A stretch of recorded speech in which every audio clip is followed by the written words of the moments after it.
Welcome back, everyone. Welcome back to another episode of Cardboard Hands. As you can see, we are joined by a guest here, none other than Shining Cards and Collectibles Ray, down below, I guess, or to the side, whichever way he's oriented on your screen. And I am joined once again by my co-host, Mr. Retrospecs. How are you guys doing? Welcome, guys. What's going on? Thanks for Nick, being it's your on, show. man. You go first. No, I'm just happy you're here. I think it's going to be a good chat for sure. And there was a lot of news that happened over the past week since we did the last podcast, just with stuff being announced at Worlds and Pokemon and controversy and disqualifications and new sets being leaked and yada yada yada. So I think it'll be a good one tonight for sure. I'm excited. And as the thumbnail suggests, we may talk about a potential lawsuit in the hobby, a surprise lawsuit that no one has talked about yet because it is not happening. But I would like to talk about the hypothetical situation for a lawsuit to occur.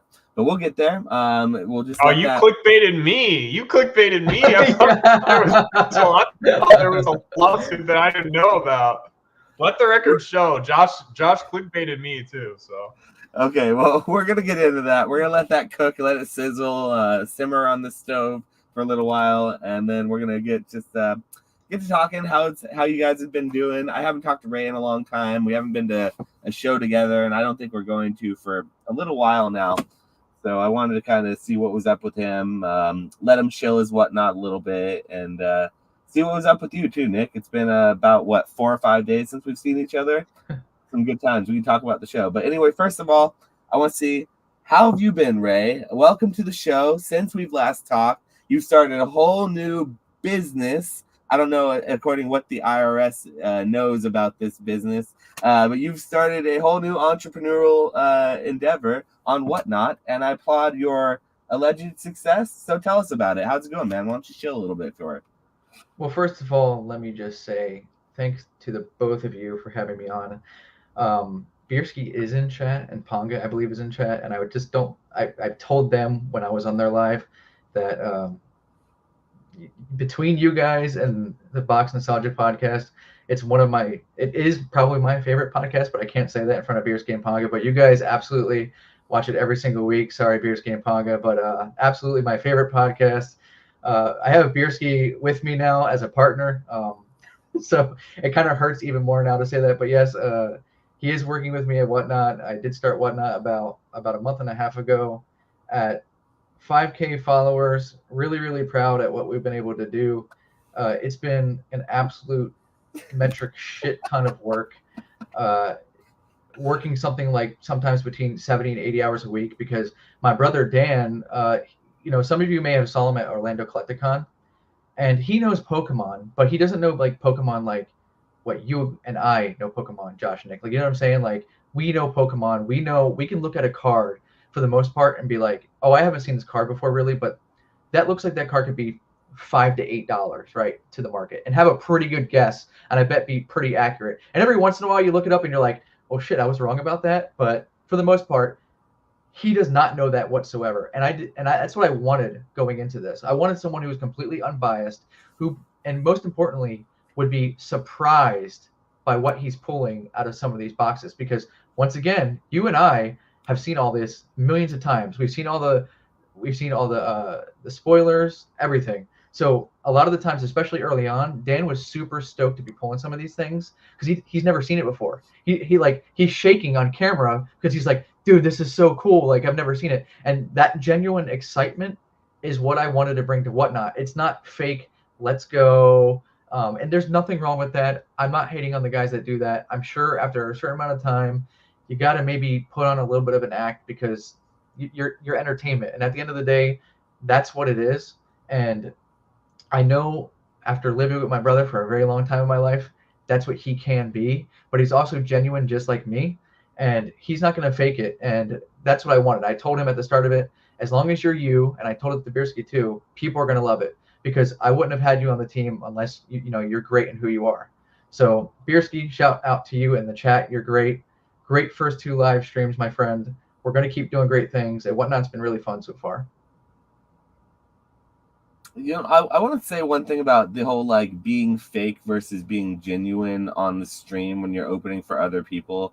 I feel like a lot of people who don't stream have a lot of really strong opinions. Like they would never do that. It was like really looked down upon when you do that.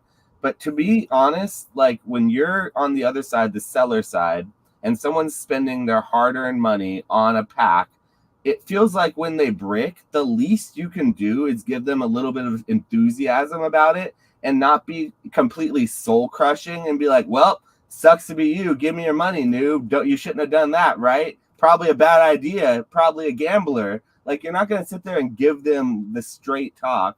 You're going to be like, oh, that was fun. At least you got this, X insert EX card, and you're going to be positive about it. And to me, that feels more merciful. And it doesn't feel like you're lowering your standards or like you're being unethical or lying to the person. It's like the least you could do for the person. I don't know. Maybe I'm seeing it differently. Or we try to hook them up. I mean, they're spending their hard-earned money, Yeah. Someone I was just watching yesterday, and a dude totally bricked on some more expensive packs. I'll put it that way. And Dan threw it. I actually messaged Dan. I said, like, throw in a few things for him. Like, don't let them have nothing. And like I said, I'm there to make money. I don't have to make all the money. I'm okay with leaving some on the table every once in a while if it makes the audience happy. That's the most important part, and I hope that's what keeps people coming back. One, being my authentic self, because when I do it, I only get to stream maybe once a week. I can't do the hours of what like Dan's doing. So when I do it, I want to enjoy my time doing it. I want to have fun with who is opening. And a lot of the times when I'm hitting stuff, I feel like I'm hitting it and I'm hitting it for them. And I'm super excited for those people. It's all legit. There's no fake crap for me. I'm not going to fake it. So I'm usually pretty excited. And I can tell you, I think it was Saturday, we were actually getting pushed by Whatnot. We were very fortunate. They put us on the main stage for Worlds. And I went and bought some really, really expensive freaking boxes for the main stage of Worlds, all basically Sun and Moon boxes. I spent $3,000 or $4,000 with an unknown catch 'em all collectible. So that I said out loud, but yeah, I bought a whole bunch of boxes from him to have ripped on stream. And the funny thing is I didn't even rip anything from those boxes that made me excited. Someone randomly hit the Charizard SAR from a 151 booster bundle after he just totally bricked a previous. Like, he bought two with me. One like literally had nothing in it. All 6 packs. There wasn't a hit. I was like, what the F? Like, this sucks. I stood at the side and said, sorry, dude. Like, this is just terrible. Maybe we can hit something out of this next one. Very last pack, very last card, Charizard SAR. And I was like, oh, snap, with a daisies behind it. And I was like, I actually said, like, oh, shit. Like, I literally did, like, I lost my shit. Like, it was so much fun to be able to pull that from him. And that totally changed it and made the guy, like, happy. So it's just those type of moments where I'm legitimately having fun. And it's when you stop, you get this high, and you're just like, damn, like that ruled. Like, I just made people's day, hopefully. Yeah, I mean, ripping a Charizard no matter what. And Nick saw a PSA 9 Charizard get pulled out of a mystery pack that broke the guy, and that nearly broke Nick, seeing that reaction too at the last show we were at. No, the guy wasn't broken. The guy was stoked. I was broke by watching how excited he was pull this PSA 9 Charizard UPC promo out of a $60 mystery box and was hyped, super excited. I was just like, wait, what is going on here? Like, are we in the Twilight Zone? But average consumer, man, that's what people don't see on YouTube, especially in these spaces, is that is the raw reaction of the average consumer. They pull a crazy looking art of a Charizard floor, and they're excited about a floor. Yeah.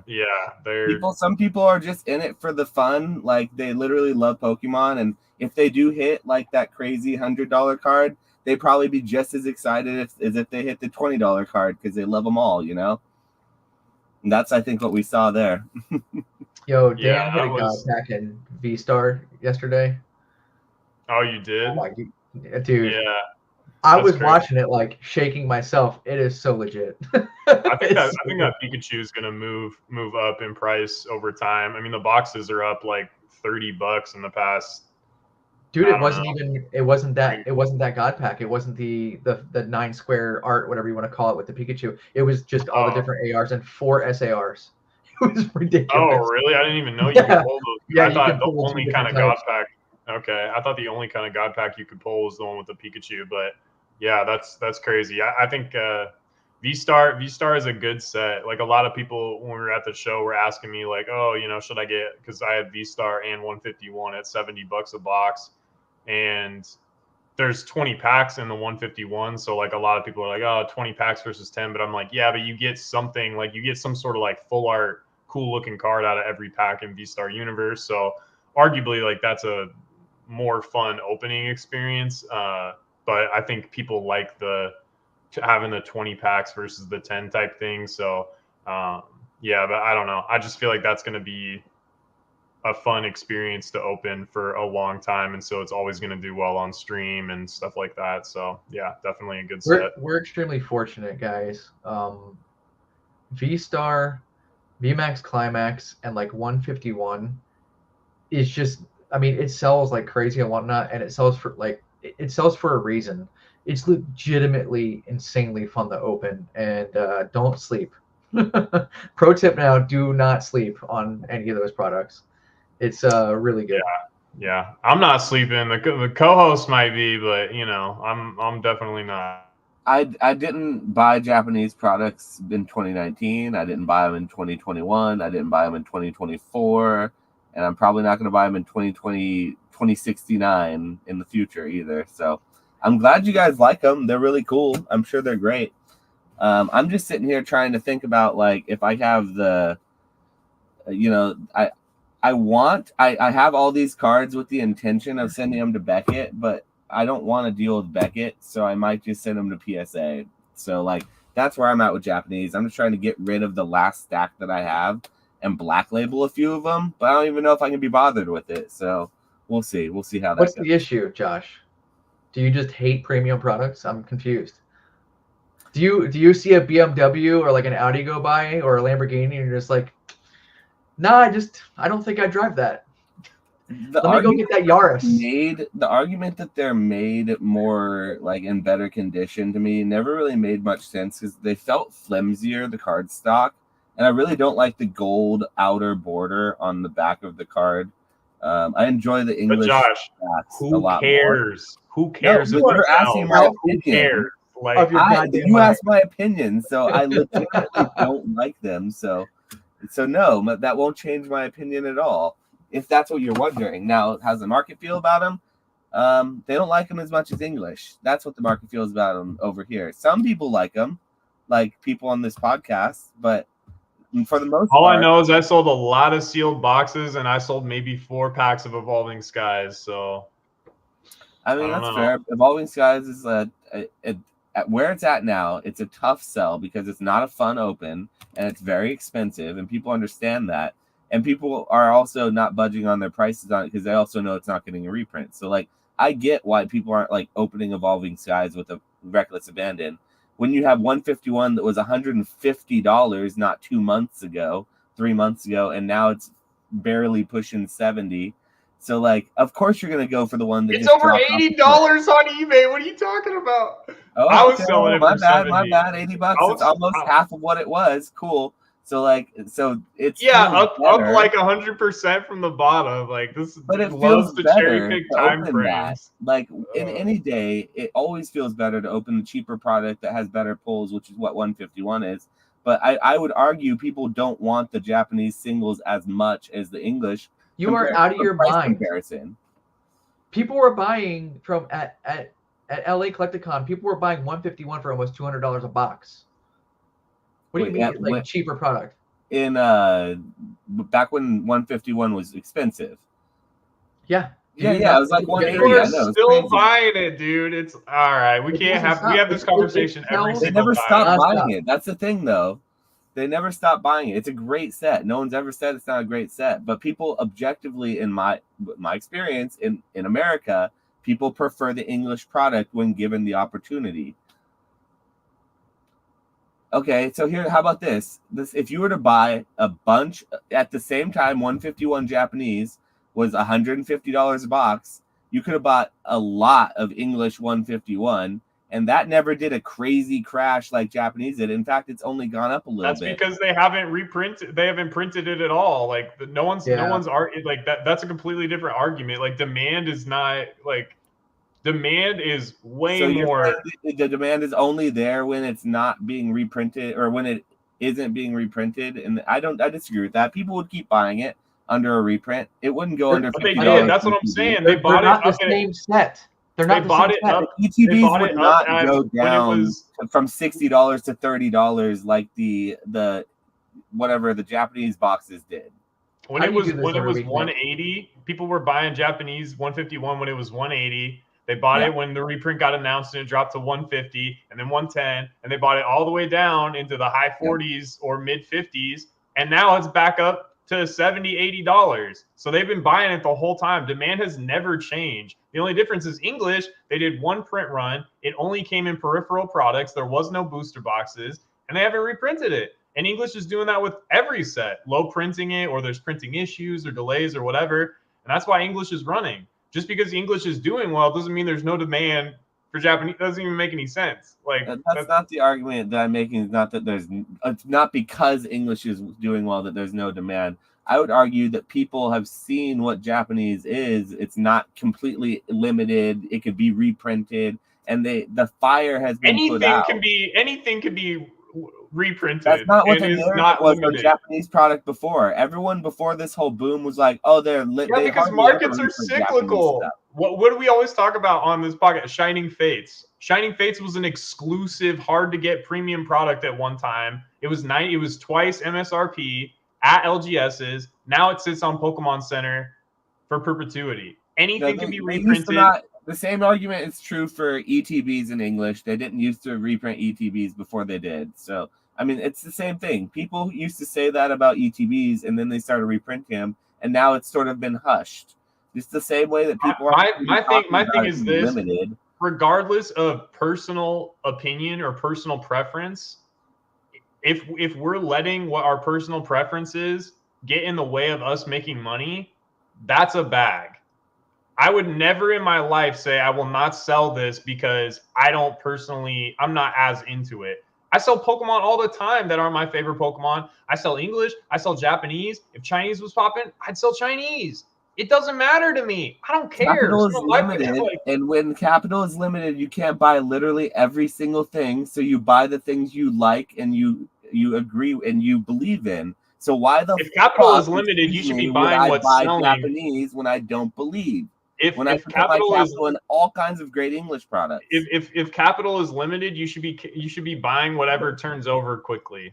And there's a lot of Japanese product that turns over very quickly. With better profit margins, like grading IRs that sell for like $200+ when they're like $5 to $7 just for no white dots in the corners. That seems better than grading a Japanese IR that you can sell for $25 probably. I'm sorry, the Ghastly sells for $40 maybe, so that's a good one. But in English, what does that Ghastly sell for? Probably like $250, $300 graded. So no, I'd still rather because the pull rates are all right. I'm not ripping past. I just want to say I'm buying the singles. Thing is I don't even care. Like, I don't even consider them the same products anymore, Nick. I think you'll know what I'm saying. You mess with Japanese enough. Like, 151 is just not the same product as Japanese as it is to English. It just isn't. 151 Japanese is a far superior product, specifically with the chases. I know you're a non-Master Ball guy. Fine, I don't care. But they still do not have that product in English. They don't have it. So I don't even compare them at the same thing anymore. That's all there is to it. Like, I like English 151. The Japanese product is superior, and it's different. Can I say something about the Scarlet Violet era and the XY era that a few people are caught on to? What's going to make them great eras and what's going to make them last and better than some other eras in Japanese of the same era is the bad print quality. If you wonder why Evolutions had a run when the pandemic was cooking up and everyone was all about those base set this, base set that, low pop Evolutions Charizard was more expensive than a base set Charizard, more expensive than a lot of vintage cards because it was hard to grade and very desirable. Modern sets with very difficult cards to grade that don't have really high gem rates that are very chaseable, like 151 English, except things that don't have a over 50 or 60% gem rate, are going to be far more desirable in the future. And I'm way more bullish on, and that's why XY cards from XY are so cheap raw but expensive in PSA 10 when we're talking about like near mint cards, English cards. Dude, the Espeon full art is like $250 in a PSA 10. Those cards are not very expensive. In Japanese, that's like a $300 to $500 card. Which Espeon full art are you talking about? The XY one. I don't know like what set it is, but I think we're talking past each other and having different conversations. It doesn't really matter. Like I just hate you both now. I'm over this podcast. Yeah, there you go. There you go. So it goes into one of our topics, though, that we were going to talk about, the Scarlet and Violet. So we'll kind of save a little bit of this conversation for that, and we'll move a little bit into maybe the Worlds chatter, because I did want to talk a little bit about Pokemon Worlds. So we'll move on, and we'll go to the next topic here. Like I said, we're talking at each other about Japanese versus English, which happens every podcast. And I want to talk to you guys about what you saw from Pokemon Worlds recently. There's specifically something in Pokemon Worlds I want to talk a little bit about and get your reaction to, but just about like overall reaction to the whole event from friends looking at Instagram stories. Did you guys wish you were there? Are you planning to go to the next one? But what were your thoughts? You go first, Ray.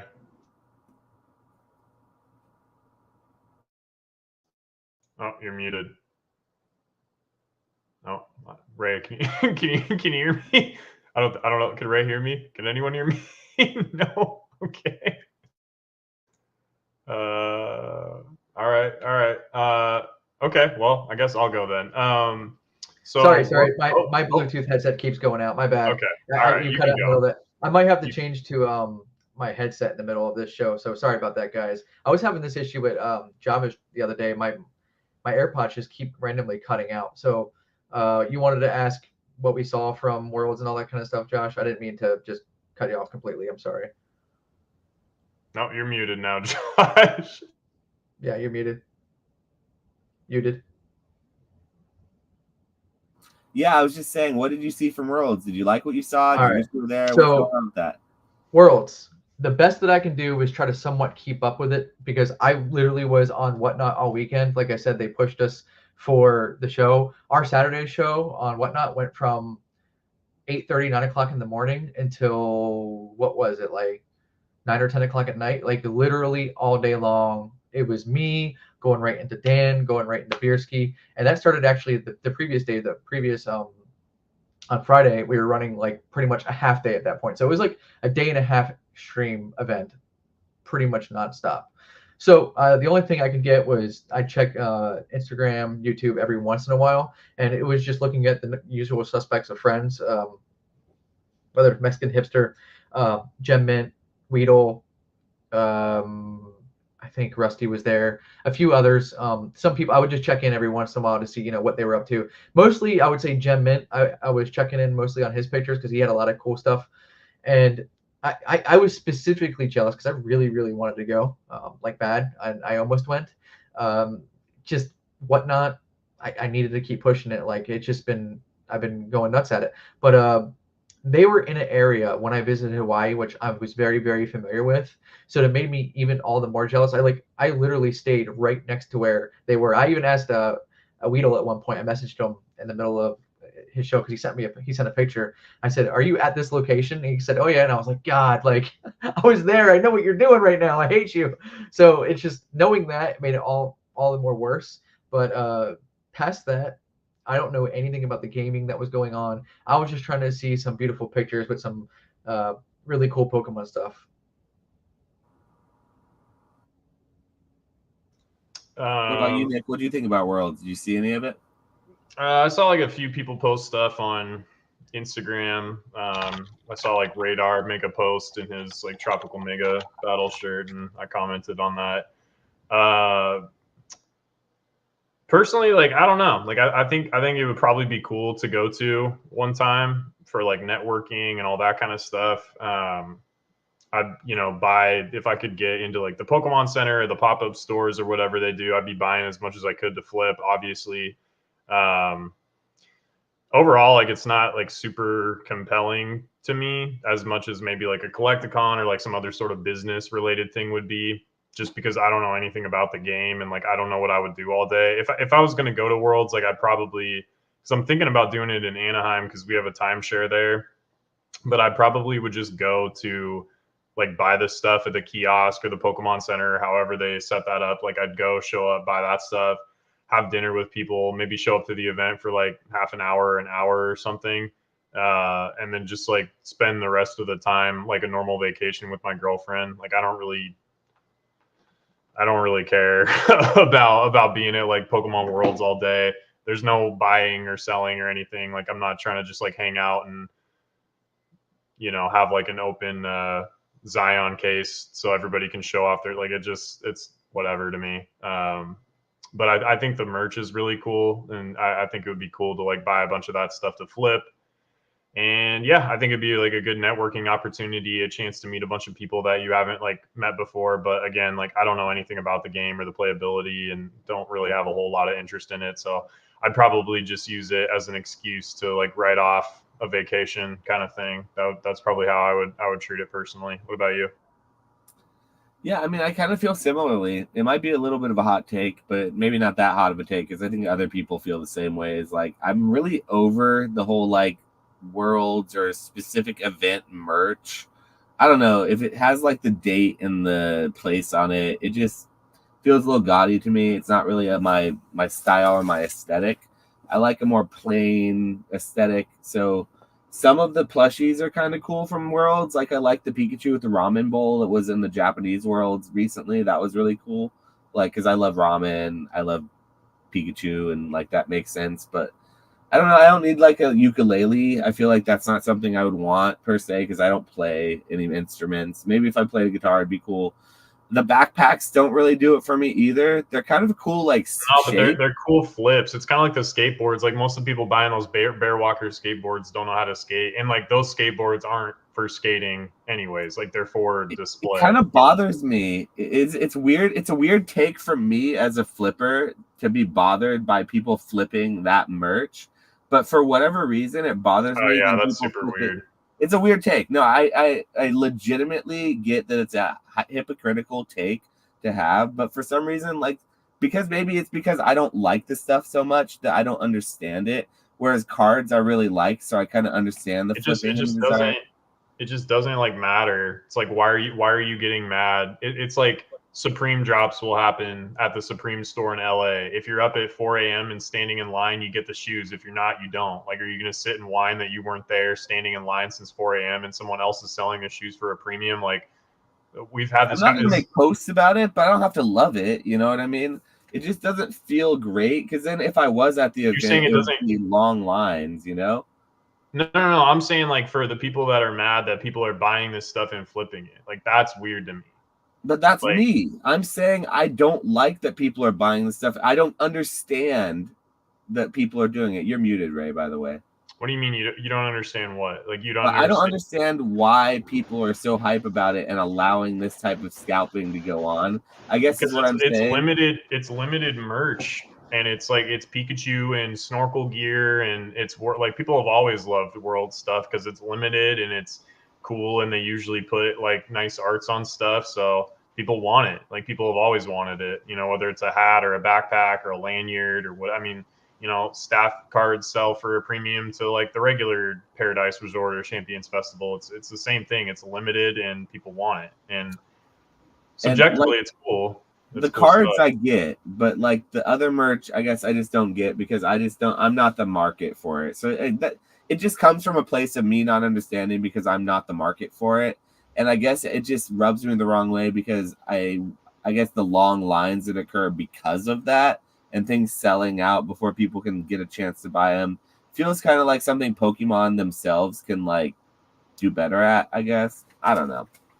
I know, but in this case, can you guys hear me, by the way? A little better, but you're really quiet. Oh, son of a bitch. move the mic like closer to your mouth, I think. Yeah, better. That's way better. Yeah, just keep it close enough. In this case, like, think about the money someone had to spend to go out there to flip this product. In this specific case, I mean, you're talking. I mean, at least for me, I believe Hawaii to get the round trip tickets to Hawaii, you're talking like $1,500 or something like that. It's not cheap, right? So I like to look at the positive in this case. One, I don't, I went through 2021. Like, I don't give a shit about people flipping anymore. Like, I am like totally over it. It's gonna happen. You can't control it. People are gonna have better access than you. I don't give a shit. Like, it doesn't bother me anymore. In this case, I'd be willing to bet a lot of people who are doing the flips of that product in Hawaii are doing it to pay for their trip out there. And in which case, if that helps them get out and go see some Pokemon stuff and being in a beautiful part of the country where they've never been before and being able to join a vacation, awesome. I don't give a shit. Because if you're going out there to hope to try to make thousands of dollars just because you're going to be an evil flipper investor, like, I would say maybe good luck. I can't imagine there's too much because there's no consistency. It's one weekend, like, of you being able to get product like that and flip it. Like, how much could they really be making, right? I would highly doubt you're seeing like the dudes on Facebook who are filling up a cart at Costco and bringing it back to their store just to flip. Like, that shit ain't happening there because they're just not going to allow it to happen. I'd be willing to bet there's a lot more people flipping stuff that pay for their trip out there, which I don't have a problem with.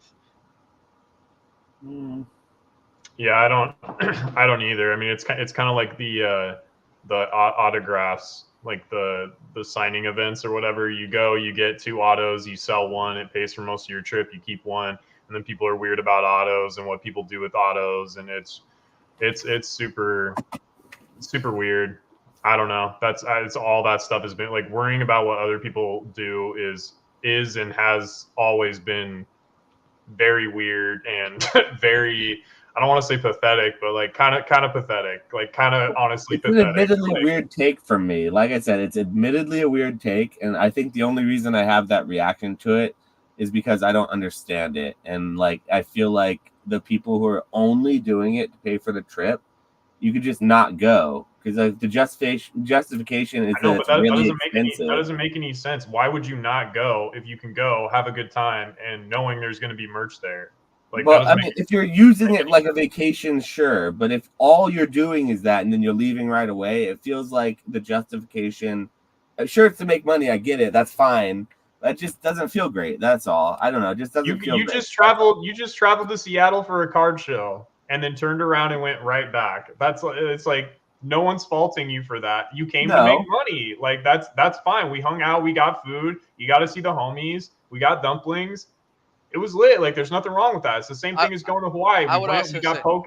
We flipped a Pikachu with a ukulele. Like, I would also say in this case, if you're going to Pokemon Worlds, not that this should really matter or not, but if you're going to Pokemon Worlds, there has got to be an intrinsic part in you that is legitimately a pretty big fan of Pokemon, right? I mean, come on. Like, how many dudes wearing flat brims hats with a Supreme lanyard and, wearing Jordan slides with basketball shorts is going to Pokemon Worlds just to do flips? Like, that seems Listen, a little crazy. Even if you had never seen Pokemon, didn't know anything about Pokemon, and your buddy was like, "Yo, man, you want to go to Pokemon Worlds? I hear we can flip merch."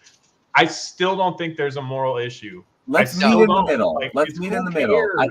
I don't think I have a leg to stand on for this. I admittedly believe that watching people's like what they do with their time and money to flip is silly. That is not a stance I've ever had on the podcast. But also, let's also say that I have heard stories about the worst case scenario flippers buying people's spot in the line, going through the line multiple times, cutting in lines, getting all kinds of stuff before other people get a chance to get any. And just generally doing icky type stuff that I think there's reason for people to feel some type of way. I'm not going to say everyone did that. I think there's plenty of good actors probably. But let's meet at least a little bit in the middle probably and say, I think there are some bad actors that were flat billed. Like you're saying, how many of those? You gotta stop making these generalizations and characterizing people. Like you gotta stop. Green Shiz wears flat bills all the time. Like, listen, you gotta stop saying, like, I'm sure the dude probably wears Jordans too. Like, he gives me a Jordan imaginary twirly mustache, you know, it's not a real person that we're talking No, about. and the funny thing is it actually is a real person because I swear every single time I went to Walmart and I was just trying to go grab some product or something like that. I don't know. Back in the day when I was just a ripper boy and didn't give a crap about any of this, there was always a dude there that looked exactly like what I described, and I'm not kidding, Nick. That was really the case. Listen, And Nick, he'd you always listen ask to me, that sports show. You know they exist. In the and sports crowd, they exist. Okay. it happened every time. I'm not kidding you. Sitting there at this phone, you can sit here, you can see him looking at the product, looking at his phone, looking at the product, and I'd be like, hey, I would tell him, hey, you're looking for this one if you want a quick buck. I would legitimately tell him that, and they would say, oh, thanks. Or they asked me, hey, do you know if there's any hidden fates here? Because that was when hidden fates was just, making money like crazy. Yeah. But there's a reason I say it. It's because I legitimately witnessed it. I'm not kidding you. Almost, if there was someone else waiting, looking at product, almost every single time, they looked like that, and it was kind of. I always just laughed. Supreme somewhere. It's wearing some sort of a Oh, Supreme. it's the lanyard. That's the cheapest way to get Supreme product. It's a Is that lanyard. the cheapest one? Okay, all right. Yeah. Or maybe a sticker. Yeah, probably a sticker on the hat is what I was seeing most of the time. By the way, I'm over it all. I don't give a shit. I really don't care. It's just funny that's what I actually witnessed. That's all I'm saying. Yeah, I think the craziest people, the people who are buying this stuff at really high premiums from the flippers, that's the people that I'm the most surprised about because it's just not me, I guess. So people do what they want, and I realize my take is super dusted. I just, that's all. I just want to talk about Worlds. That wasn't the big part of Worlds that I wanted your opinions on, though. That's all the fun stuff. That's just the preliminaries. But there was a big part of Worlds that this whole podcast, the clickbait was predicated on, that I personally think is a silly, silly situation. I want to know what you guys think. So let me pull up a screen here. Let's see. Let me pull up share screen. I want to play this. So did you guys catch what happened in the final with the championship? Yep.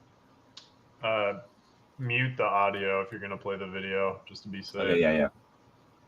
Okay, so we're going to play this video. Just watch this part right here. Okay, I'm going to pause it. Watch what this guy does right here. That move right there. So that move right there. Hold on, let me go back. Let's go back and see that full on right again. I want to see that because we're going to talk about this move. This is very important. You may be like, why is he showing me this awkward kid right now? But that move right there that he's about to do, that we're about to see again, got this kid disqualified from the World Championships of Pokemon. That right there, that exact gesture and what he's doing right now. Him showboating, apparently, what he's doing right now on the screen. This is showboating, I guess, or something. But this kid was going to win the World Championships of Pokemon. But after the win, okay, let's get this off the screen now. That's all I wanted to show. After the win, something was decided that movement, that jerking motion, we'll call it maybe in the worst case scenario, maybe a cranking it motion without the release, or in the best case scenario, just an awkward like fist pump, like a yes, like I just won kind of thing, but in like an awkward, prolonged way. I don't know. That's the best case scenario. But anyway, right after this, the Pokemon Company took his win away without a warning, without any sort of from my knowledge, him having a previous record of doing this and being a showboater or something. They changed it and they took his 0-2 win. I think he won 2-0, and they took the win away and made him the bottom. I think he got 8th place. They dropped him down. I don't know how they did the point situation. Maybe they changed his pointing. But anyway, he didn't win. He didn't get in the top 4. He was going to win first place, and because of that, he didn't. To me, I know that there's a lot of monetary value that's included in the first place prize because I have friends in the hobby who actually own some of those cards. They're not cheap cards to own. It is my opinion that kid would have some sort of a say or a lawsuit on his hands, an argument to be made to argue against that ruling to potentially get his win back, because it feels like he was robbed of potentially hundreds of thousands of dollars. Now, if you stand on now I'm going to just go for 1 second longer, then I want to hear your points on this. But if you're on the side that he was making that motion, he was showboating, it was like a sexual gesture, that it's a kid's game, and he can't, that kind of thing cannot be tolerated. It has to be punished swiftly. Fine, that's fine. If that's what you believe, that's totally fine. And if you're on the other side, that you think it was just an awkward gesture, celebration, maybe he jerked his hand because he was doing like a yes, or something a little less maybe sexual in nature and less potentially problematic, that's still fine too. That's not going to change my argument.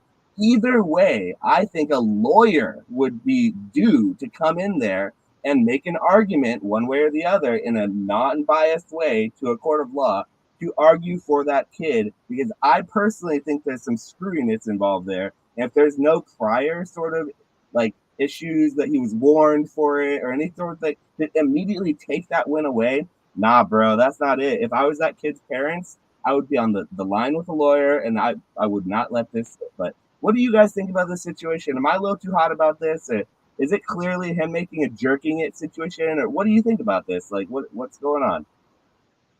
What do you think, Ray? Well, I gotta say, when I first saw this, Nick, did you see this prior? Or no? Yeah, I saw Okay. a little When I clip of it on Instagram. When I first saw it, you just saw most of it was just you see the clip, and I should have known freaking better. I should have watched more. So, Josh, thank you for showing more of the full clip that what happens, because you see the motion that gets created, and I'm not gonna lie, it looks bad. However, not being able to see the full end of the game where he's shaking the dude's hand, there's a very clear respect of, hey, we won. He's looking over to his buddy, then makes the motion. Maybe that's their secret thing that they've done with each other for however long in life. I won't go into all the details of why they may be doing that, but hey, they do it. After seeing that longer clip, I will say it's pretty chicken shit of them removing that. Yeah, Fat Belly says he was just doing a Fortnite. I think there is a Fortnite dance that's kind of similar to that. So if it's a Fortnite dance, his lawyer would have so much room for argument that should be. I mean, this is going to be a huge controversy. I can almost. It was unsportsmanlike conduct, right? I just want to be clear. It was unsportsmanlike conduct is what they got him for. I think. Yeah, I mean, I can almost like guarantee that Pokemon has contracts out the yin yang. Like this dude's not gonna have any. He can't do anything. Yeah, I agree. Dude, you're not. You sign stuff. You know what it is. Whether it's right or wrong, it doesn't matter. You signed a contract. You know what time it is. Like, good luck, dog. Like some random TCG player. What's that kid, like 16 years old, is going to go against the Pokemon Company International? Yeah. Good night. And you think like some conservative judge is going to see some kid making a sexual gesture and be like, oh, yeah, for sure. But he would have won a trophy card, so he's entitled to compensate. Like, good night, bro. Like this could be a potentially landmark case for a lawyer. I think lawyers would be lining up to take this kid's case, honestly, because going against a big international company, sure, but I think it's a shoo-in. There are so many ways going against an international company when the world is more PC than it has ever been. Josh, it ain't happening. All he has to do is make the argument. Reasonable doubt that it's not a sexual gesture and it's not unsportsmanlike conduct. Who are you convincing though? In today's like age, who are you convincing that one, that's not a sexual gesture, two, even if it's not a sexual gesture, that it's not some sort of like, ha, I beat you, and everybody's all like safe space, like dog, you're not winning. You're not like good night. No lawyer is taking that case. Like by the way, lawyer is taking that case. He for sure. By the way, I think it is chicken shit now, but he for sure signed something prior to those events that said any and all decisions by Pokemon are final, dude. And he signed, I'm sure, on it. Like he's done. Like it's not going to happen. By the way, that doesn't mean that I don't think it should happen. It sucks, but it's just Josh. He's not gonna. He wouldn't win. And it's really, really unfortunate because I didn't see that full take, and he clearly was being respectful to his opponent, and the maneuver that he did was clearly meant for someone specifically. It's just unfortunate. Now looking at it, dude, I feel bad for you. That sucks, man. I actually really feel bad for the kid now. I always felt bad for the kid after, even without seeing the full clip, even seeing the littlest clip, the shortest clip where it was made to look the worst it could possibly make. I felt so bad for him because in any world, I would have been right there disputing that. If I was either the kid, his parents, and be like, hold on, whoa. Like, I was just literally like, fist pump, what is going, whoa, no. Like, and then I'd get lawyers involved after that. I don't know. Maybe I would lose, but I think it's hundreds of thousands. Here's the thing with like trying to like litigate something, like even if you thought you were right, financially mounting any sort of like, dude, they can just drag you out in court for like, it's not worth it, dude. Because what are they winning? Like a trophy card that's maybe at best like what, 40-50 bands. You're gonna spend upwards of 6 figures in legal fees trying to go against Pokemon. And I mean, this has happened 2 years in a row, right? Like last year, someone like laughed when they asked about the pronouns or something, and they kicked them for that. Like, this is gonna keep, like, Pokemon has shown what their stance is on, you know, PC corporate culture, which makes sense. They're a massive corporation, the largest media franchise in the entire world. Of course, they have to adopt that sort of like PC framework, however you want to, like, you know, say it. Like, that's what they have to do. That's what they're doing. It doesn't matter. And I don't think they handled it well. I don't think they handled it well at all. No, they didn't. But this is also combined with the fact that it's also Pokemon is owned by what, 33% Nintendo. Dude, I drew Mario last week on, like, I don't know, just a piece of paper that I had at home, and I got a cease and desist a week later from Nintendo. Like, they do not mess around with their IPs at all. So they have like the world's best lawyers that does not mess around with their IP. You aren't going to win, dude, who lost that match. I'm sorry, Josh. I respect where you're going with this a ton, and I think it is chicken shit what they did. Here's the thing, like, if it was my event, I agree with you in the sense that, like, I think it was harsh. Absolutely. It's not a jerking off motion, by the way. It's absolutely okay. Regardless of what it was, I'll show you a fucking jerking off motion. It's not a jerking off motion. Let's not get that's wild. Let's not get. That's a fucking jerking off. You gotta release, bro. You gotta release. You cannot not release if you're doing the motion, bro. Let's move on here. That is not how you do it. Okay. Regardless, if it was my personal event, I think that it's a little like harsh. The kid's a kid. Like, kids do dumb stuff. It is what it is. Like, I don't think it's that big of a deal. But being the #1 media franchise in the world with the current like political climate, current social climate, PC culture, all that stuff, for Pokemon to do anything but, like, you know, be hardcore about it and be like, hey, this is not acceptable. Like, it just doesn't make any, like, of course they're going to do that. Like, of course they're going to, it's not surprising. It's not, I don't personally think that, I think it was a little hardcore, but at the end of the day, like, the kid knew what he was getting into. And if somebody's getting booted last year for not respecting the pronouns thing, you definitely can't be doing anything that would be construed as like a sexual motion or however you want to like categorize it. Like, it wasn't even close to a sexual motion. It doesn't matter though. If any parent anywhere of any kid, like, Pokemon's #1 thing is to market to children. If anyone anywhere even like gets an idea that it might have been inappropriate, that's enough for them to like cut it off and say no, absolutely not. So, Josh, I agree with you that it probably wasn't that. But can I ask you a question? Can you at least admit it can be interpreted as a sexual motion? Yes or no? Could it be interpreted? If you say yes, I know you're ruining your argument here, but say yes because you know it's true. And I'm on your side. That's what it looked like. I don't think that. I never thought that until all the media, until he got disqualified for it. That's when people started saying. I was like, what? Dude, you're out of your mind if you think that didn't. I saw that like before. I saw the smaller video. I'm like, man, that guy's got a big dick. Doing this motion, like leaning back and be like, yes. Like he was like, yes. No, he wasn't doing that. I mean, he shook his hand a little farther. It's awkward, but like maybe he's like, all right, dude, yeah. I don't know, man. I didn't. There was a baguette. There was a baguette shaped motion, going on, and there's. I'm on your side. I am. I guess I didn't see the same sexualization as other people did with that motion. I don't even see it as a dice thing. It doesn't look like he was trying to roll the dice either. I think that's a silly thing. It doesn't look like if he was rolling the dice, he would release as well. There would be a release for the rolling of the dice. Just like there would be a release if he was trying to fucking crank it. Release is wild. Neither of those things were happening. You don't I have just any wanna ED. say- You never had any ED issues, man. The views of this Maybe he couldn't podcast, release.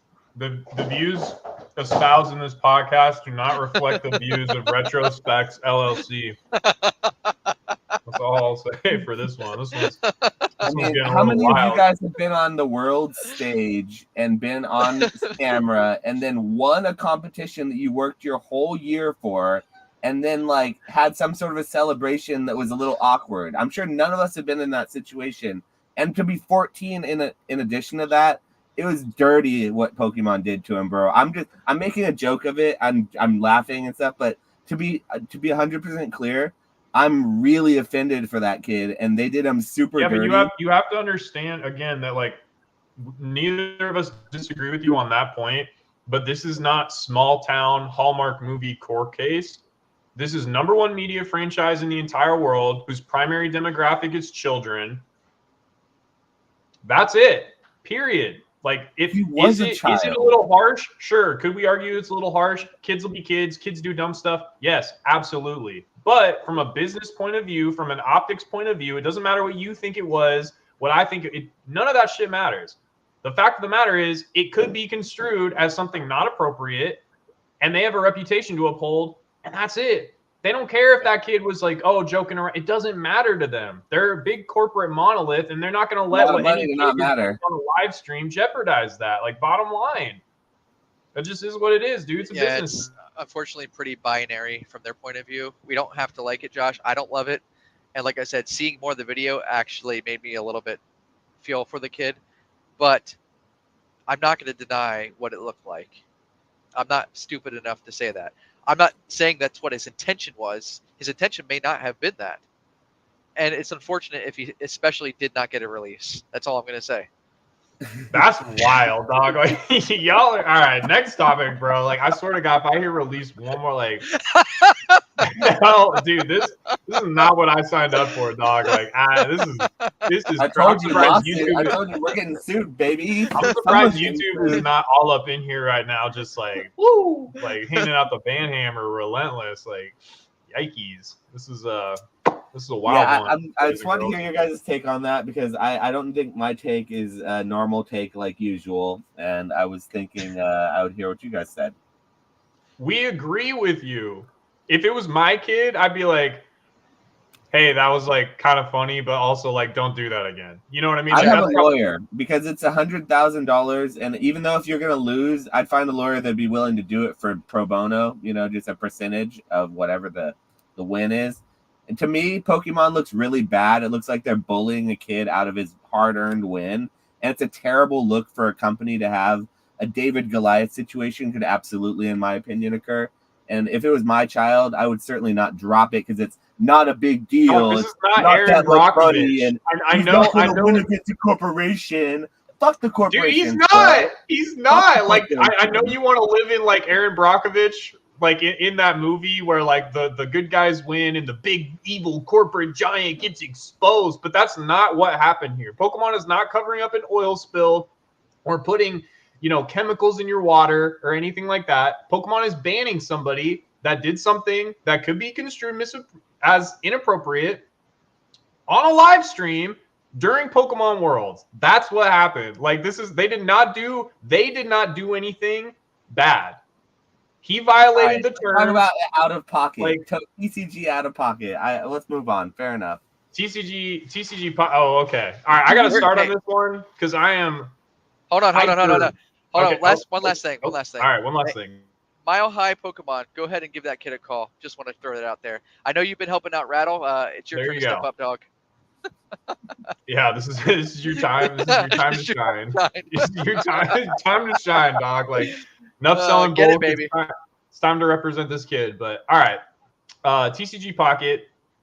We got a few more leaks at Worlds, and I would just like to say I am extremely bullish on TCG Pocket. I already signed up for like the pre-download, so like the day it comes out, you can download it or it downloads automatically or whatever. I'm very, very excited for it. Huge, long-standing NFT bro. Love, and I think I mentioned a long time ago that Pokemon had they had job listings on Indeed for like Pokemon up in Bellevue. And one of the job listings was for somebody that was like familiar in like crypto space, that was like familiar with blockchain technology and NFTs and all that sort of stuff. So I don't know if TCG Pocket is going to be on chain or like how that entirely is going to work.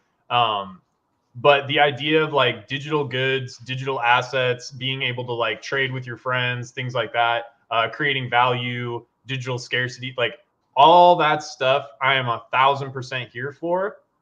I also think it would be really cool if they did more kind of like combining, because a lot of people are like, oh, okay, well, if you can open packs for free digitally, why would you open them like in real life? I think people are going to buy stuff in real life, similar to like amiibos or some of this other stuff that these other games come out with, where you buy like a physical item and then it unlocks something digital in the game. I think similar things could potentially happen in the TCG. Like maybe you pull a chase card and maybe there's like a code on it that you can enter and get it in the game, or get like another card like it in the game, or maybe like on the code card, on certain code cards, like 1 out of 50 code cards, there's like a extra code and it gives you like a shiny Pokemon. And like, I think there's so much stuff that they can do. And just for the hobby and like, I think bringing people in, making like an easy, more accessible, because let's be honest, like the old Pokemon TCG client online sucks, was horrible, like looked like clip art, was like, what are you guys even doing? TCG Pocket looks polished, it's quick. And when you look at other things like Master Duel, what that's done for Yu-Gi-Oh! And the popularity of Yu-Gi-Oh! When you look at like MTG Arena has done for like Magic Play, but like I am nothing but bullish for what this is going to do for the hobby, bringing people into the playability, bringing more people into collecting. Yeah, I don't have a negative thing to say about it. I am super excited. What do you guys think? Okay. Point very well heard, Nick. I have absolutely zero to say against that. I am 100% bullish. This reminds me of, Pokemon Go coming out back in the day. Everyone knows, and it's not even a freaking secret at this point. It's been shouted everywhere at this point. Like, people collect these cards. There's far more collectors than there are players. It is nothing against players. There's nothing against collectors. I don't care. But most people collect these cards. So all you're going to do with this game is provide people another way to find Pokemon again for the first time in a long time, to play the game, maybe get into it a little bit more. Just give them another opportunity to see Pokemon in any other way. Okay, like, it's going to do if people are worried that it's going to do anything to the cardboard, just get the hell out of here. It's not going to happen. If anything, all it's just going to do is just bring more eyes, and possibly, hey, wasn't it 2016 Pokemon Go brought another like mini boom to basically Pokemon in general? Maybe this is what happens here. Because let's be real, for the love of God, they could really use some form of digital media that's good, right? The last 2 Pokemon games, just not the best. I'm sorry if anybody likes, Scarlet and Violet or Arceus, but I tried both of them. Dude, it's just not there. Pokemon hasn't made a good game in a long, long, long time, and that doesn't mean it's not decent. I'm sure it's fine to most people, but it's just, I don't. Are people actually taking this negative? Am I crazy? Are we making an argument here? Does anybody know? Has there been any negative takes on it? I have not a negative take, but it's not as bullish of a take. In just to mention what happened with Magic Arena and what it did to Magic Online, and the shift from the digital marketplace where you can buy and sell and trade digital cards that are already kind of like on the blockchain to a certain extent, where you own something, you can deal with it how you like. With Magic Arena, they made the shift away from that, and they turned it to more of a gotcha game type where you craft the cards and you get like gems and you break down your cards. So you're not interacting with other people anymore. You're not truly owning the cards. The client owns the cards. And for a while during the pandemic, people did like that a little bit. But very quickly and very decidedly, the Magic community of Magic Online has turned against Arena, and Arena has actually done a lot worse over the years. It's been plagued with tons of like issues, like it doesn't play well, it's not streamlined. And it seems like the move towards that, which is kind of the way that Pocket is moving, where it's more of like a less of a trading, like you don't own the cards in to trade. You're probably going to have to own them on your own account. It feels like if they do it that way, it could make them a lot of money, but it's not going to like push the whole like digital blockchain ownership of collectibles kind of agenda in a way that I think we really want it to, or think it could. Sure, all the things you said would be amazing, and I agree that it's the possibility. I don't know if they're going to go that direction per se. And I mean, I think that nothing but good things could come from it. I'm not trying to say it's a bad thing or anything. I'm just thinking like the take I'm saying is like I've seen this client on another game that I love, a beloved game, come in and ruin Magic Online. So basically, I don't know. Let's just hope it doesn't ruin the TCG game that they already have, having Pocket, you know. They can't get much worse because the TCG game that they used to have was doggy doo-doo. Like that old client was terrible. Like it Pretty bad. it was unbelievably bad. Like unbelievably antiquated. Yeah, I don't know. I'm excited for it. I think too, like with adoption of any technology, it's kind of like crypto wallets, for instance. Like that's a very high barrier to entry for a lot of people with dealing with just like crypto assets in general, transacting in cryptocurrency, whatever. Like people don't want to have to remember your seed phrase and have your own like cold storage, but like people don't want to do that. And what technology does is kind of implements things and makes it easier without telling you that's what it's doing. So like eventually maybe it's not next iPhone, maybe it's not the iPhone after that, but eventually like Apple's just going to have a crypto wallet built into the phone. It's the same way that they have things built into Apple Wallet now to where like you can like click to pay and go to gas stations and use it like a credit card. The same way you can do all that stuff without Apple telling you, this is how we do it. You put your card in here and then you do this and then you do, and they make it easy, right? And then technology just sort of upgrades as these new sorts of capabilities are adopted. It's the same thing with, so I think that even if it was on blockchain, they wouldn't say like, hey, we're on blockchain, because that alone is like a polarizing statement. I think it just would be on blockchain and you would be able to, you know, transact, have actual ownership. You could be able to see like who owns what, when things were transacted, when it was passed from this wallet to this wallet in its own way. But I think it'll be in like the art leaks that they've done and how So sick. yeah, and how you can like So go into sick. the card and it's like a whole scene. So it's like the card and then you go into it and you can see all around. Dude, they could do some. They could leak sets like that. They could leak cards like that. They could make it like a Pokemon Snap situation to where like you unlock this Pikachu card and it's like Pikachu walking through the jungle and you click into the little scene and you can pan around in the scene and you see like, oh, well, there's Snorlax under a tree over there. And like that art of Snorlax under a tree is in a future. Like there's so much cool stuff that they could do with it. Whether or not they're going to do it, I don't know, because a lot of people were hyped at the potential, me included, of like what they would do with Pokemon Go, like the Pokemon Go like cards, and then if they were going to implement that with the game at all, and it didn't really do too much. So we'll see. But I mean, I'm definitely going to be opening my 2 free packs every day for sure. Like, why not? It'll be fun. So I'm not opening packs in real life, so I'll open them online for free though. I will say, are you guys familiar with HRO DC at all? Yeah, 100%. The only time, in my personal opinion, sorry if anybody's gonna get offended, where I saw, oh man, what is it, an NFT that was worth a damn, because you could scan the back of an HRO card and get that exact same card in digital form. That's really cool to me. You know, you hit like a, I don't know, 1 of 1,000 Superman. I actually have a card around here. I guess it's not. Are those hero cards that are you scan? Okay, I know what those are actually. Now that you say that, I do.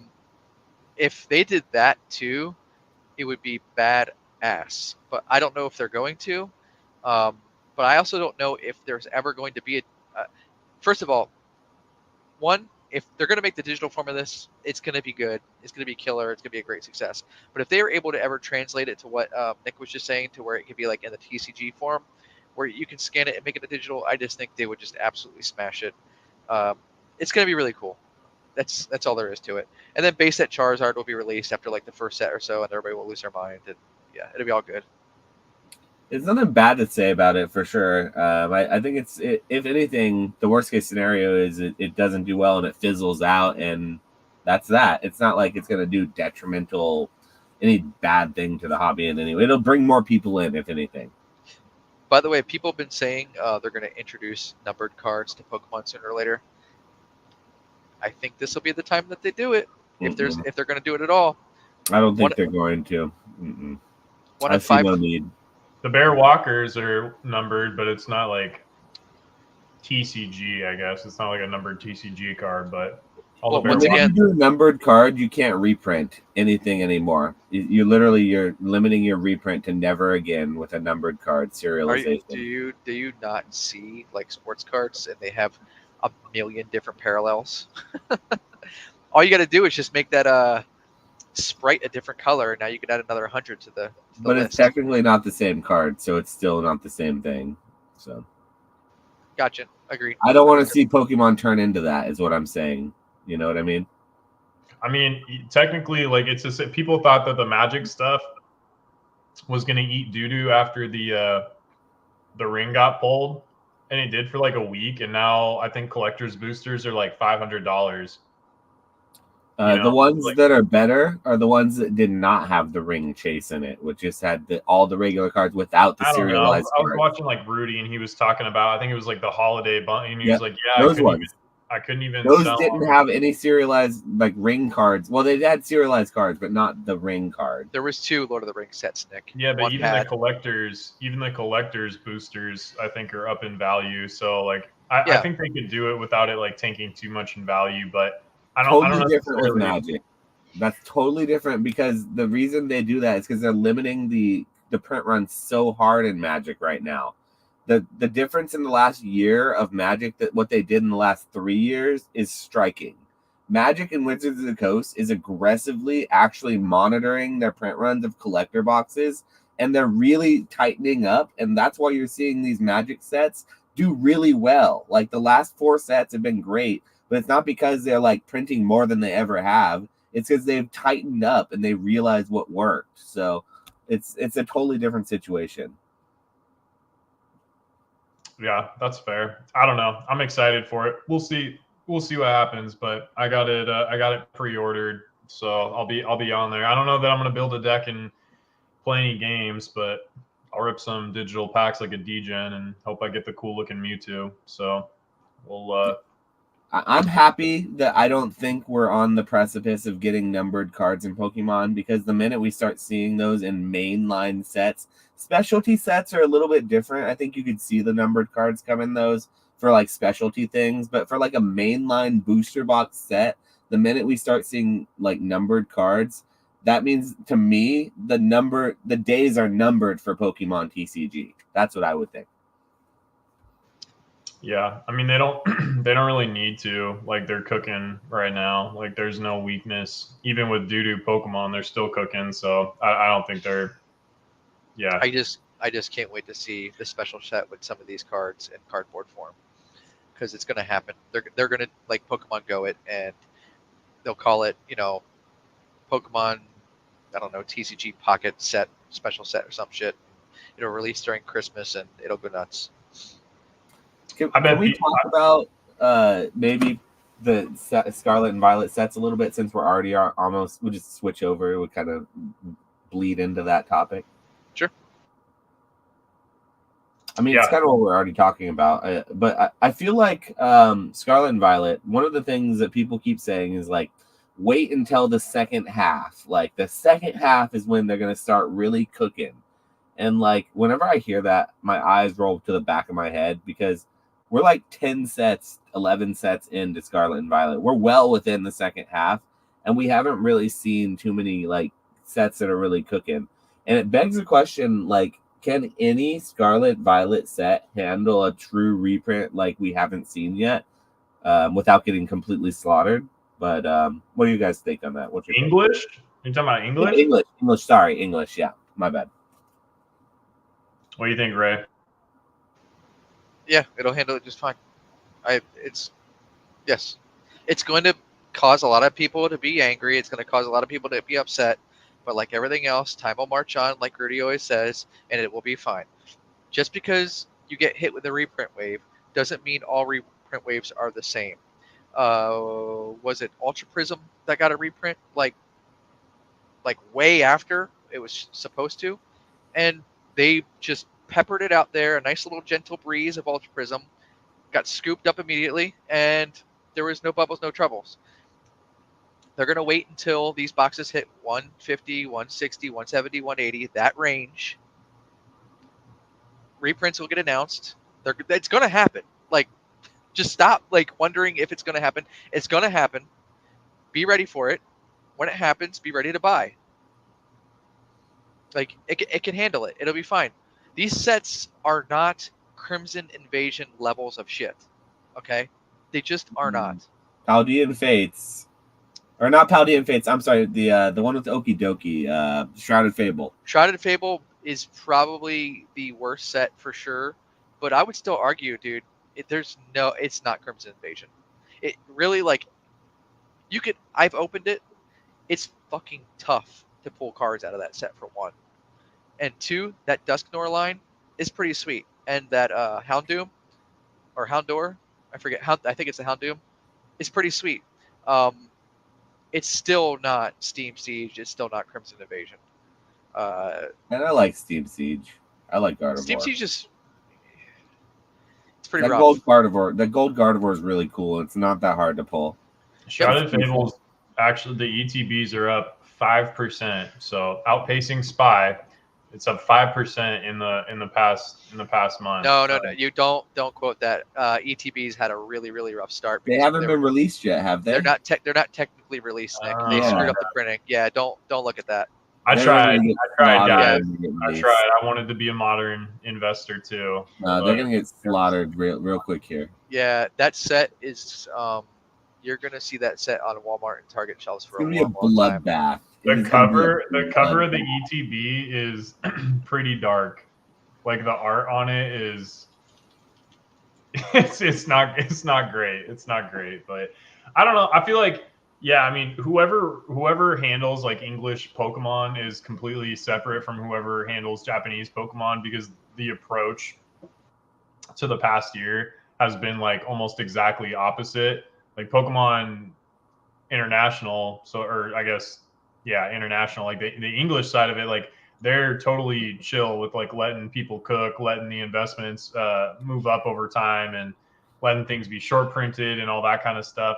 Whether that's just like how it's been because they've had issues with printers, or whether they're doing that because maybe they've seen from their end like a little bit of interest fall off, or they know that some of the sets maybe aren't going to be as hot, and so they print them less, and then that kind of creates this self-fulfilling prophecy where like everyone's off sides, no one has a bunch of it to create selling pressure, so then because there's less supply of it, it's easier to push up in value.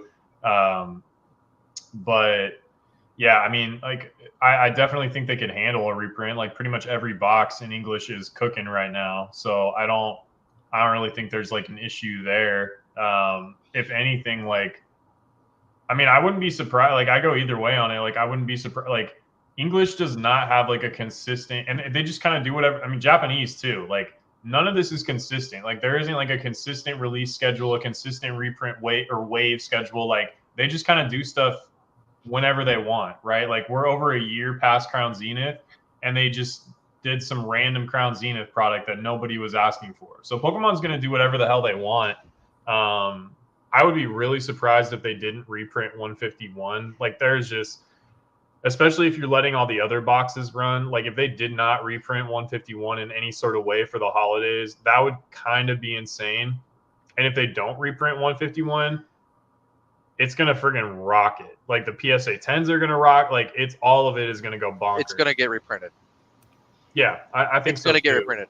I think so too, but all of it is. Yeah. All of it potentially, maybe not Scarlet Violet base, because I think that one got a reprint already, like a small reprint. So that might be the one that might be the exception.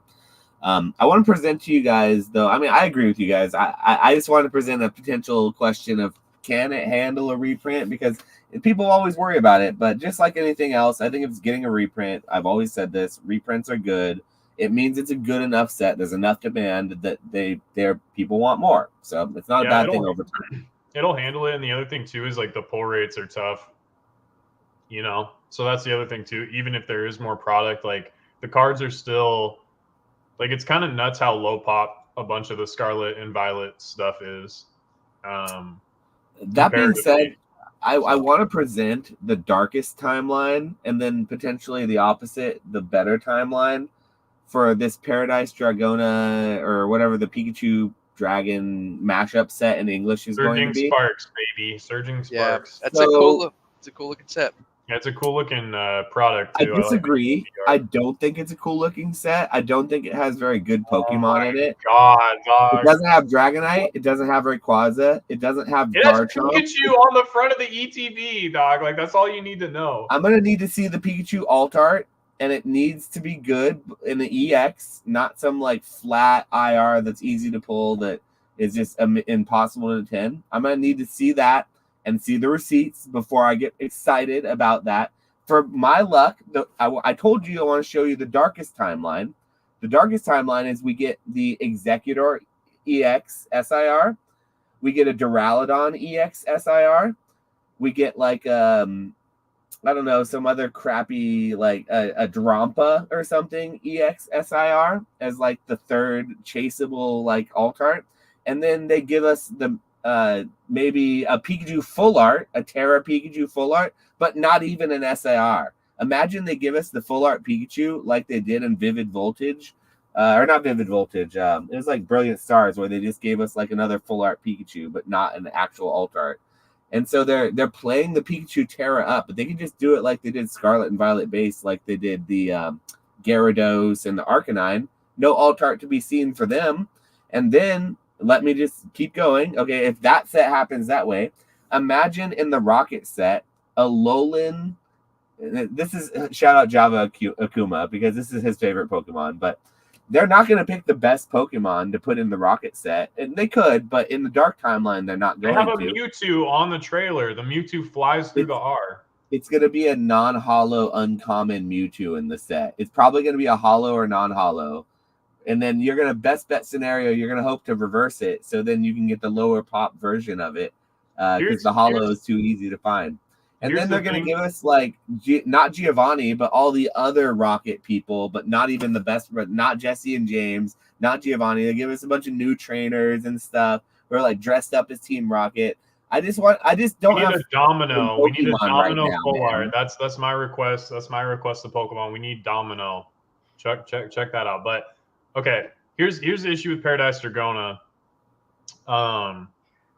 Latios EX SAR, Latios AR. This is another classic example of Pokemon doing that weird thing where they can't just let stuff line up. They'll put they're idiots. They'll put idiots for that. Entei and Raikou in a set, or Suicune and Raikou, and leave out the third one, or they'll leave out the third bird, or whatever. Like, I don't know why they do that, but it's like, dog, it like literally was teed up for you. Why did you do that? And don't get me, it's still possible that there could be a Latios SAR. I hope there is. I hope we're wrong. Yeah. It's super weird to me that they would make one of them an SAR and one of them an AR.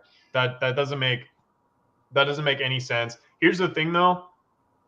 It doesn't even matter. Like the Alolan Exeggutor, I promise you, I'm going to sell that card for like $125 to $150 in a PSA 10. I can almost promise you, because I was selling Carmine for like $230 in a PSA 10. A random trainer I have never heard of before that was out of an absolute doo-doo set where the chase was Ogre Pond. And I'm selling that card, or was selling that card, around like the first month when it came out for like $230 in a PSA 10. I can almost promise you that Exeggutor is going to be like $125 to $175 in a PSA 10. It doesn't, like, people are buying Chi-Yu and Shou-Yu and whatever, like all the Chinese legendaries that no one cares about. People are buying that stuff. People are buying Heracross. People are buying Infernape. People are buying not popular Pokemon that have cool arts that are low pop right now, so it doesn't even matter. I mean, like the gym set that they announced, no one likes Grimmsnarl. People like Marnie, but no one likes Grimmsnarl, and it's Marnie's Grimmsnarl. And I can almost promise you, if they come out with an SAR that's Marnie's Grimmsnarl, it's going to print. Because for whatever reason right now, at least in English, people are okay with taking stuff that is not popular because the print runs are so low and the chase, like the pull rates are so difficult right now and the 10 rates are so low. Like people are okay with it and they're still buying doo-doo Pokemon. So if like a pretty good Pokemon like Latios comes out, it's going to print. It's going to print. Like it just is. Like, I don't know. Scarlet and Violet has been good. Like even with some of the dark sets, flipping wise, it's been really, really profitable. So I don't have anything negative to say about the few. Like if anything, like it's just looking up. And Stellar Miracle was the first set where it got like a little bit better. I think Paradise Dragona is going to do good. I bet you Surging Sparks is going to be like one of the best, like most hype. People are going to go nuts. So, I mean, look at the Vivid Voltage. The cards have gone down a little bit, but the ETB is still doing really well. If you've got Pikachu on a sealed product, it's probably going to do well. So that's my take. I'm going to let my girlfriend's cat out because she's whining. Yeah, well, we could probably get Marnie's Grimmsnarl, and that'd be really cool. We could have gotten like Misty's Gyarados reimagined, or Giovanni's Nidoking reimagined, or I don't know, Lily's. I think Lily's Clefairy is going to be cool. That's going to be, the people love Lily. She hasn't had her own cards like some of the Sun and Moon ones.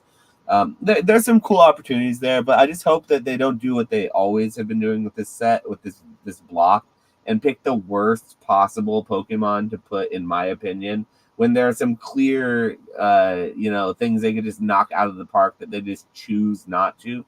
Like for the Eevee set, I hope we get each of those Eevees in like Rainbow, Terra, Border, EX, SIRs for every evolution.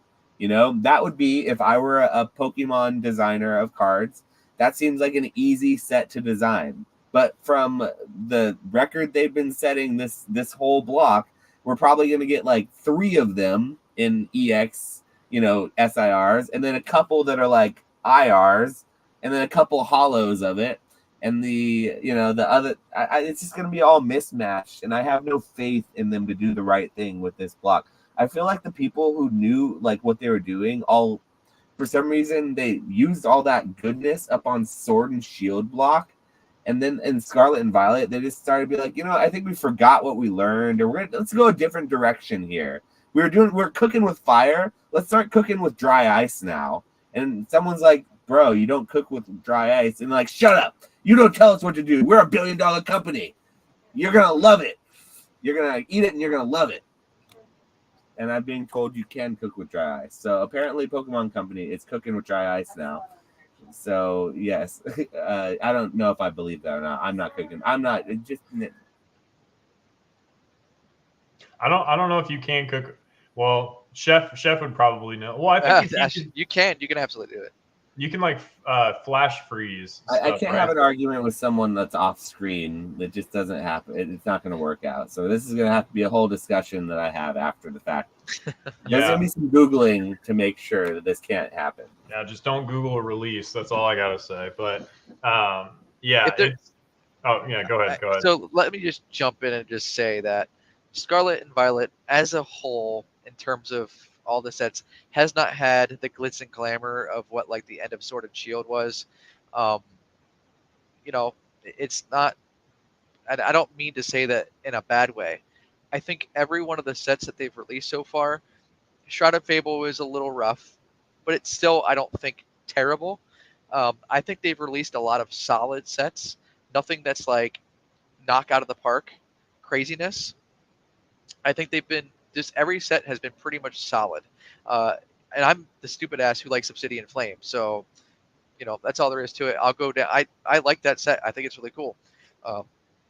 But they've not released, I don't think, really a terrible set in Scarlet and Violet. If anything, I think a lot of the sets will be one of those things where they will do well long term by the way that they're constructed.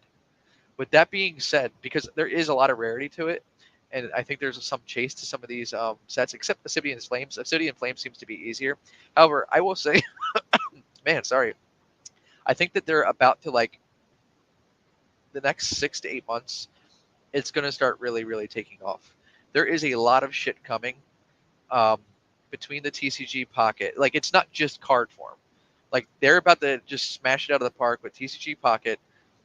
And I think Paradise Dragon is the kind of start of it, where it's looking like it's going to be pretty legit.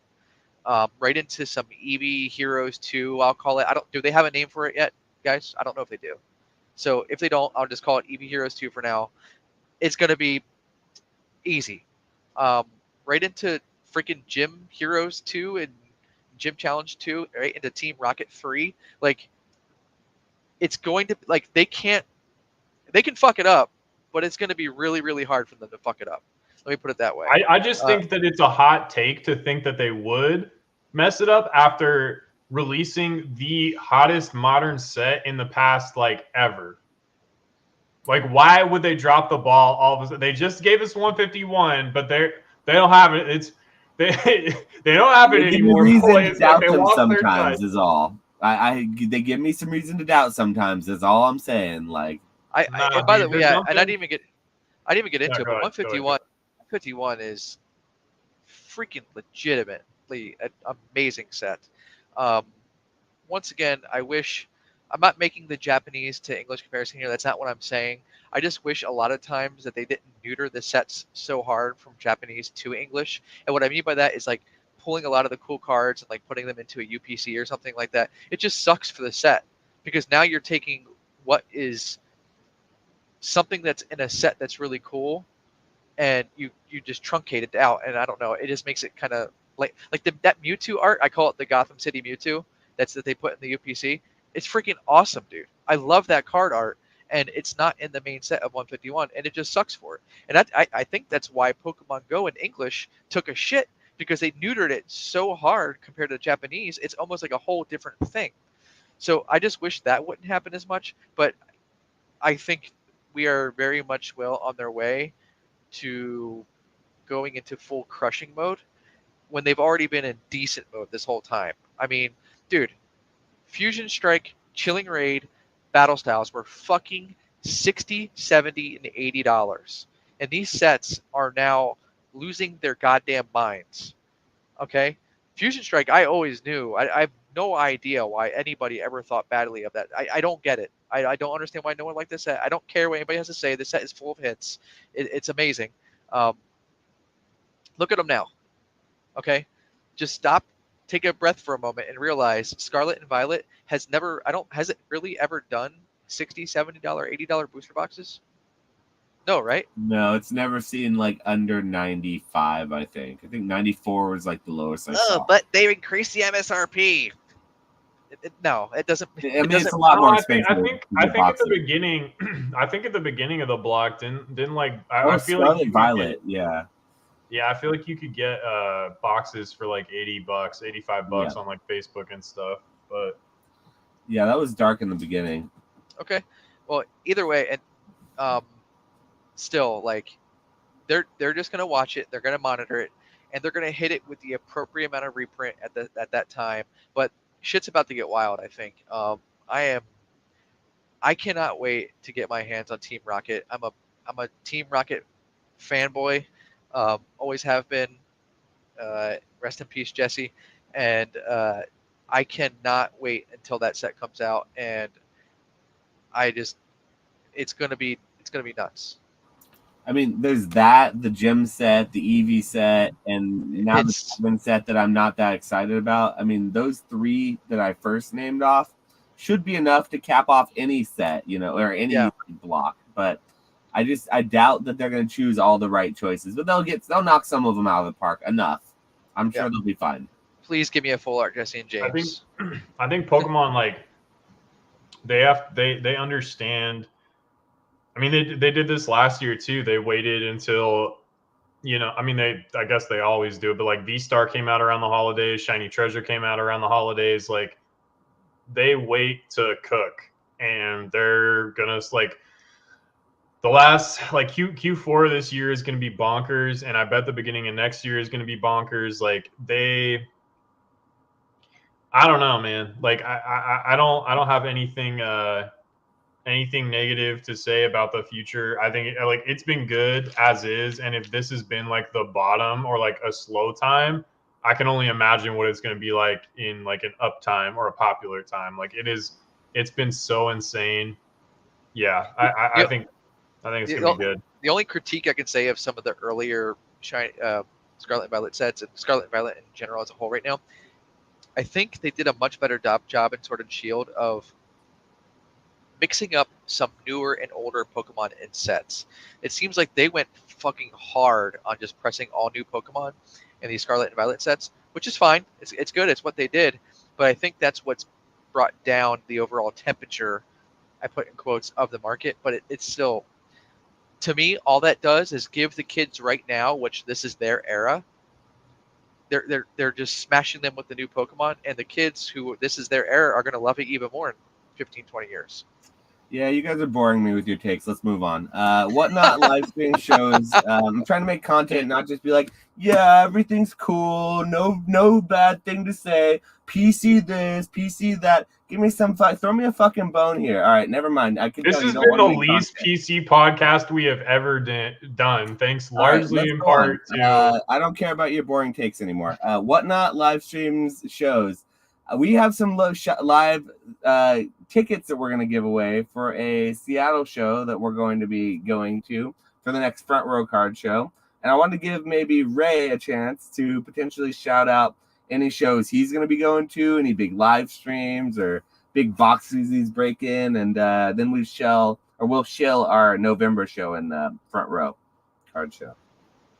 Oh, geez. I'm going to continue to be boring here, Josh. That take, I don't know what I'm doing right now for live shows. It's a little bit different with starting Whatnot. I've had to kind of readjust how I do things.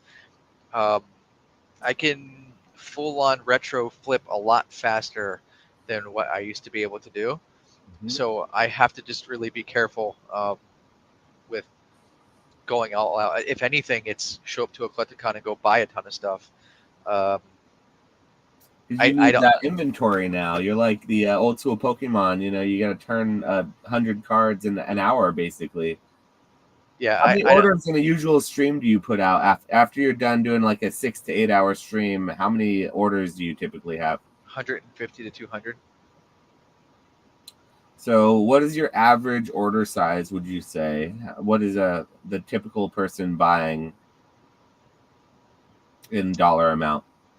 I have no idea. I haven't. I don't know. So when you're shipping out, or I guess you're not doing most of the shipping. I was going to ask if they're like big packages or little packages. Oh, I do, but it's mostly little packages. Yeah. Okay, so like $25 to $50, just 1 to 2 purchases per person. You can't even, because there's like, dude, like half the crowd comes in and just takes free shit. Oh, I give away good free giveaways, don't you? Yep. Yeah, so talk a little bit about that. Back when I was on Whatnot, they had just, like, when I left, they had just started the ability to run giveaways, but I left right when that started, so I never really was in the whole giveaway thing. I had to do a different way to do giveaways. It was like a weird, like, workaround. So I've had to have this discussion with my brother, and I'll just share it with you guys here too. But, you know, giveaways are just, you know, another form of marketing. Don't call it a giveaway, call it marketing.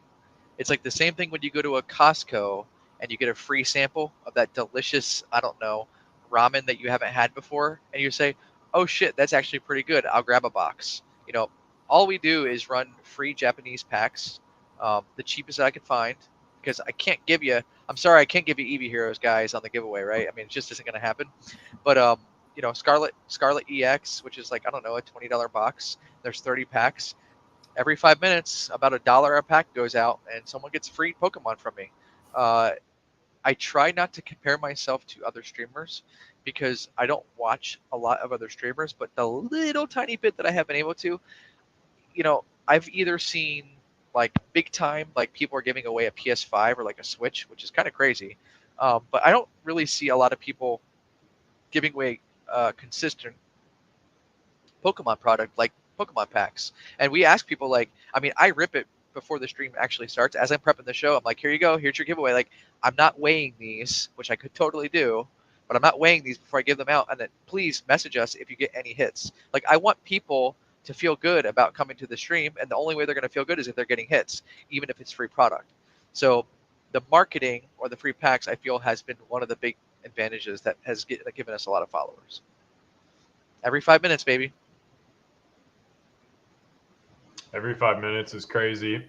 That's I've never done like any sort of giveaway or any sort of promotion or anything like that. But I think obviously it works. It works, and on Whatnot, like you gotta do something to drive people in there and keep people engaged and stuff like that. That's crazy. I just had to double check.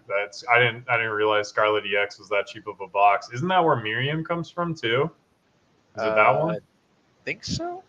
There's some full art trainer that's into that's legit. Let me look it up. Yeah, really quick. that's crazy that it's that cheap. But yeah, I don't know. I think I'm very bullish. It's booming, baby. It's booming. I'm very bullish on. Hey, Miriam's a $250 card, $230 card, and I promise you, if you list that today, it'll sell like almost instantly. So it is what it is. But live stream wise, I'm thinking about getting into like I might try to work something with some people, and we'll see what happens. I personally like wouldn't be streaming or anything like that, but sourcing. We talking Whatnot? We talking like Drip TCG? No, probably some other platforms, but I would mainly just be on like the sourcing, and that's like mainly where I'm at with it. I do a lot of sourcing right now for some dudes that I think are basically just like selling to streamers and stuff like that. And I'm leaving a lot on the table. And I've had like some other people like kind of approach me and like have considered selling to them like wholesale for big streams and stuff like that. But I just kind of want to do it myself potentially and like cut out like a middleman and like have work with people that I've worked with before and kind of know and trust, and I know we'll do fair business. But I think the liquidity is insane. I was talking to a buddy earlier because he's trying to start up a business in a different space, and he was just talking about margins and things like that. And I was trying to explain to him that because he's looking at like making something like a product that could potentially go in like grocery stores,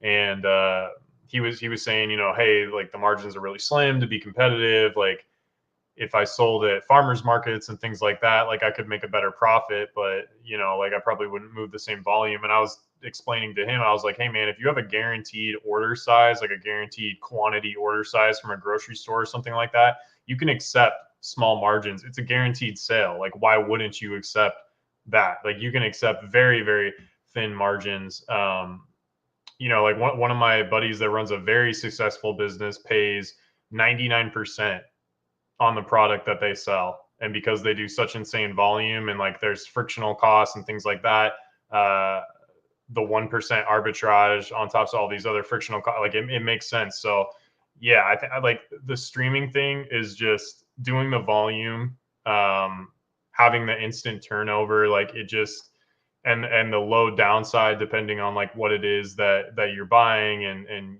the cost that you're in for all these, like it's broken. And when I do like consulting outside of cards for business, it's always about vertical integration because it's the most profitable. So, and that's the main thing that's been missing from kind of the streaming space. Like none of the streamers were vertically integrated. They were all like personalities, built up big personality, but they were buying from us for years. None of these dudes knew how to source. None of these dudes were vertically integrated, right? They're buying from somebody else. So if you're somebody that's like really good at sourcing, knows how to get things for the cheapest price, like, but not everybody has the full meal deal, right? That's why you see people like Weedle be successful or Nick be because they know how to do these things. And even to some extent, like I'm cheap and I'm easy and I'll cover any orders, but like Nick buys from me. Like Nick buys sealed product from me. He could be buying, like I'm sure he could save $20 a case, $30 a case buying from somebody else, but he buys from me. So even these people that like do know how to do these things, it makes more sense to Nick. And again, I'm sure he's probably just trying to help me because he's a homie, but it makes more sense for Nick to buy from me, not have to stay up till late at night, talking to people from Japan, send money through PayPal, deal with like currency, like arbitrage or whatever. And PayPal fees being expensive or Wise or whatever. It makes more sense to just go with me, buy some boxes, get them in 2 days, and pay a little bit more. And he's only able to do that because he's making so much money doing the live streaming, and it's not worth his time to spend extra time dealing with all this extra BS to save like $30 a case, right? So I can't wait to get to the point, Nick, where I can actually buy from you. I haven't been able to really do it yet, but I know how to source it. Like, I know how to source it, but I'm at a low point where listen. What I'm telling you is, as a streamer who knows how to purchase from Japan, what Nick is telling you right now is 100% accurate. And I wish I could, at this point, support the homie and pay the extra premium to get it, just as quick as I can get it from Japan. But because it would be easier just to text them, be like, send me 25 cases of this, 25 cases of that, 30 cases of that. Here's your money. And I know it's taken care of, and I don't have to deal with the bullshit that comes from Japan, because there is some of it for sure. He's not wrong. I'm just not there yet. And old school is. I can't wait to do that. I've been hurt, feeling a little bit bad of myself at times because I want to be able to support you, but I got to do what I got to do right now. Trust me, like I don't take it any sort of way at all. Like I totally know. People hit me up all the time too and are like, hey, like what's price on this? I tell them I don't like it's just part of the game. But like part of what I offer is kind of like and don't get me wrong, like Z&G's got the best fee structure for sure. But like if a car gets returned or something, or like something goes wrong at customs, or I cover anything, like all the BS that you would potentially have to worry about, like I cover all that. Like I do all that, all the work and all that sort of stuff. And so, and even now, like I'm doing pre-orders for the first time for Paradise Dragona. And the only reason I'm doing that is because I'm confident, and I'm only doing it from like my main person, because I've done a lot of business with him, family friend. Like I trust that, but I would not be like with some random Japanese seller that, even if I've done business with them on Instagram before or whatever, I would not be doing pre-orders if I didn't have the kind of relationship that because like you could get screwed, you could get rug pulled. Like there's so much. So I have Paradise Dragona up for pre-order. I'm going to try to obviously have the Eevee set, the Rocket set, the gym, because like I think all that stuff's going to do really well. But even that, like there's risk that comes with that. And you as a buyer too, potentially, like you buying from somebody in Japan, like you could get rug pulled. Like it's not to say that they're going to take your money and run, but they might say, hey, this set is actually more popular. I told you this much, now it's this much. And so you have to pay the difference, or like I'm not shipping you your product. So like and I mean, they do that on eBay where like their account will get wrecked, right? Like they did that with Unagaba packs. They did that with Detective Pikachu packs. They're doing that on eBay where there's actual repercussions.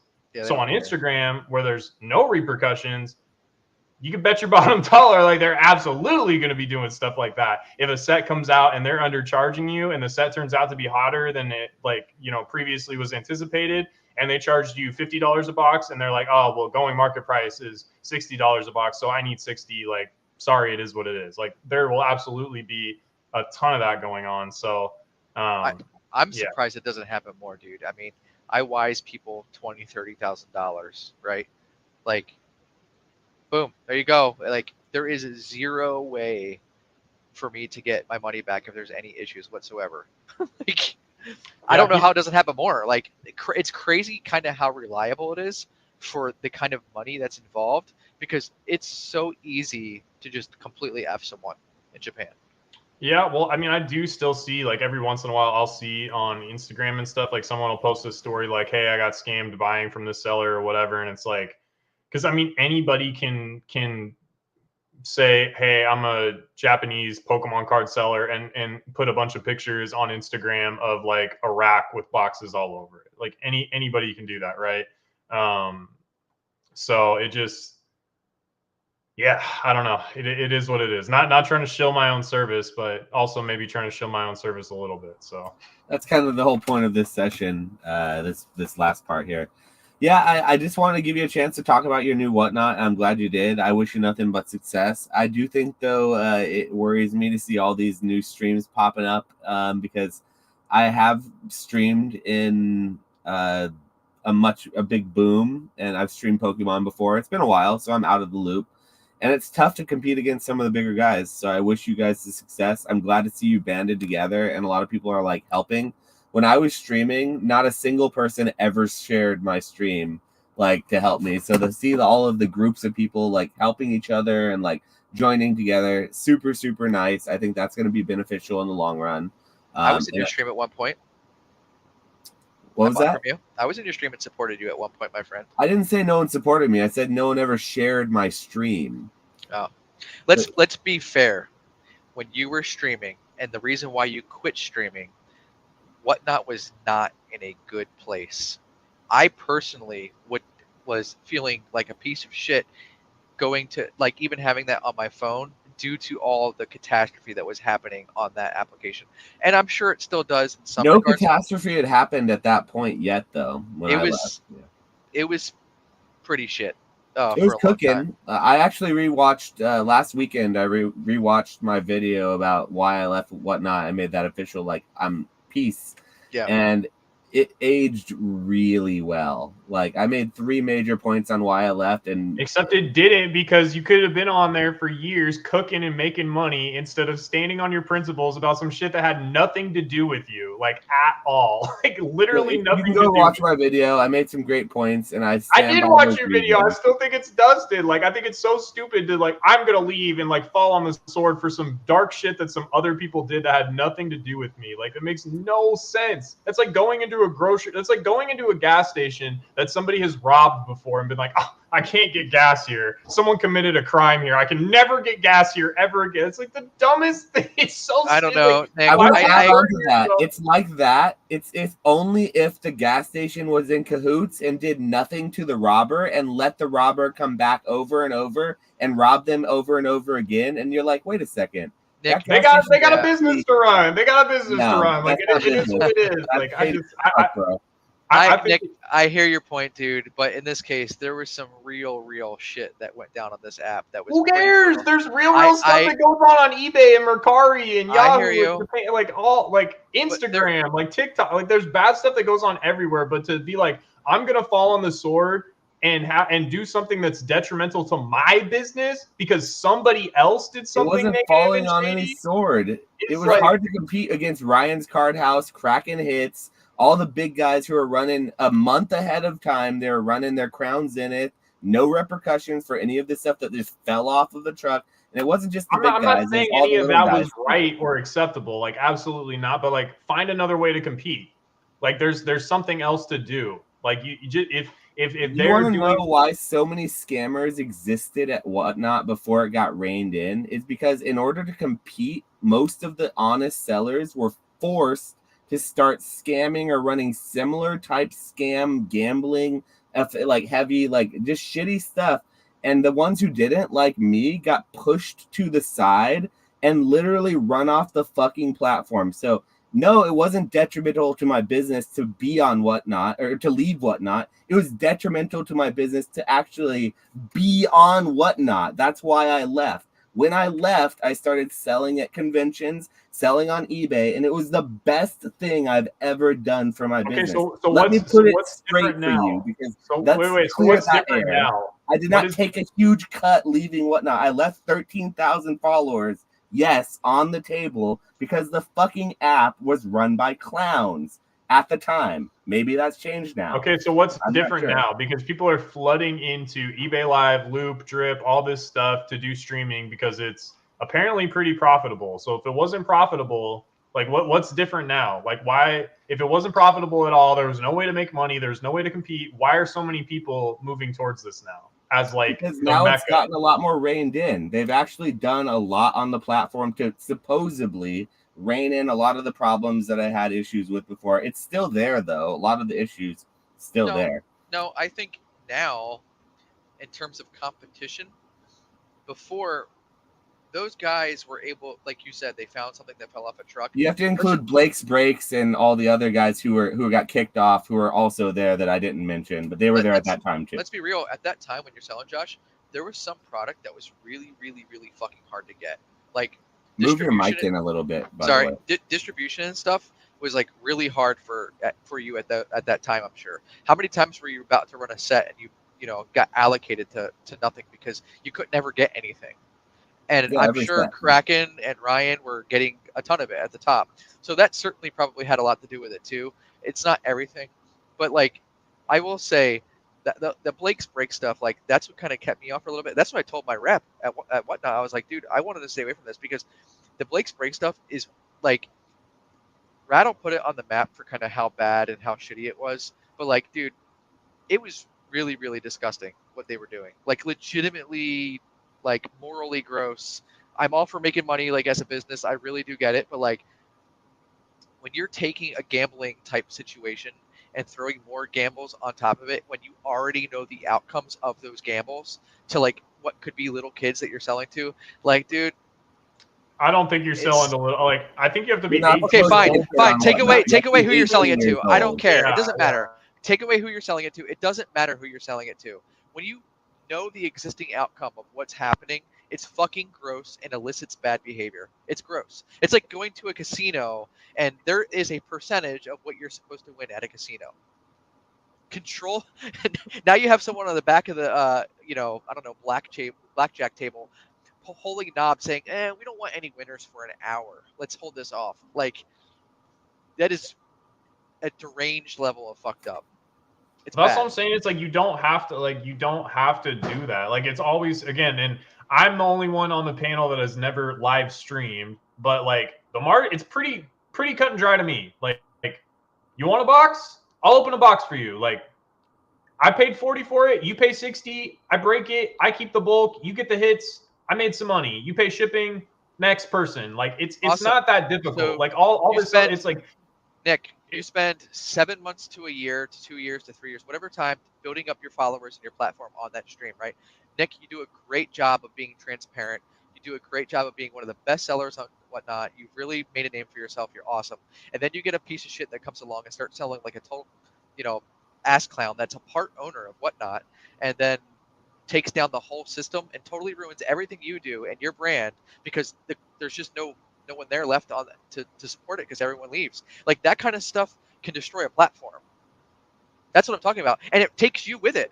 Like it may not be you doing it, but it can take you with it, whether you like it or not. That's the kind of stuff you have to worry about. yeah, that's fair. And again, like I'm not at all endorsing Get the out of bad. there. Get out of there. Bad behavior or anything that was happening. It's just like for me Get out personally, of there. I don't watch drama channels. I don't care what other people are doing. It doesn't affect me. Sorry, I know I'm I'm not agree going to with scam people. I know I'm going to do good and honest business. And that's just how I keep it. I don't care what other people are doing. I don't care who's got scammed on eBay. I don't watch Rattle. I don't watch Apostle. Like I don't care. I really don't. Like I'm not scamming people. I'm never gonna scam people. In this case, it's not that difficult. I don't.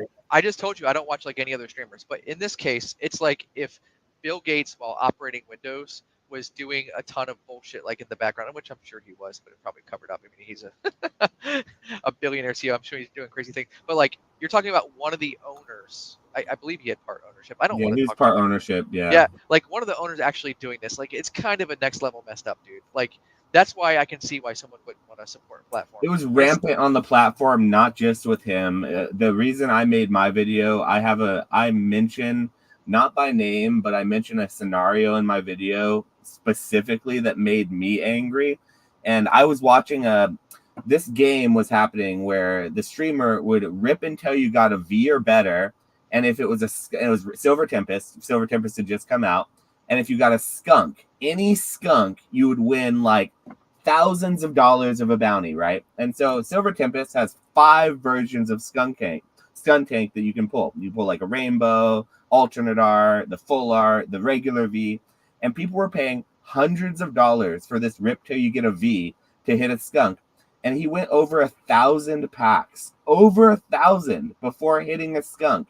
And I was sitting there glued to it, watching this happen. And this wasn't the first time they ran this game. They had run it with previous times, but I hadn't sat and watched it. The fact that you sat and watched through 1,000 packs be opened is the most massive waste of time and bag I've ever heard. Like, you could have been taking money. Hold on. Let him finish the story. Let him finish the story. I want to hear it. Watch. You don't know how hot when you see your own customers that you spent over a year supplying good deals for, like you said, never scamming, never doing your best, never running these stupid like chance games that are rigged against the customer, and you see your customer getting railroaded in this You other can't- stream, you and then you say can't something to control Whatnot it. about it.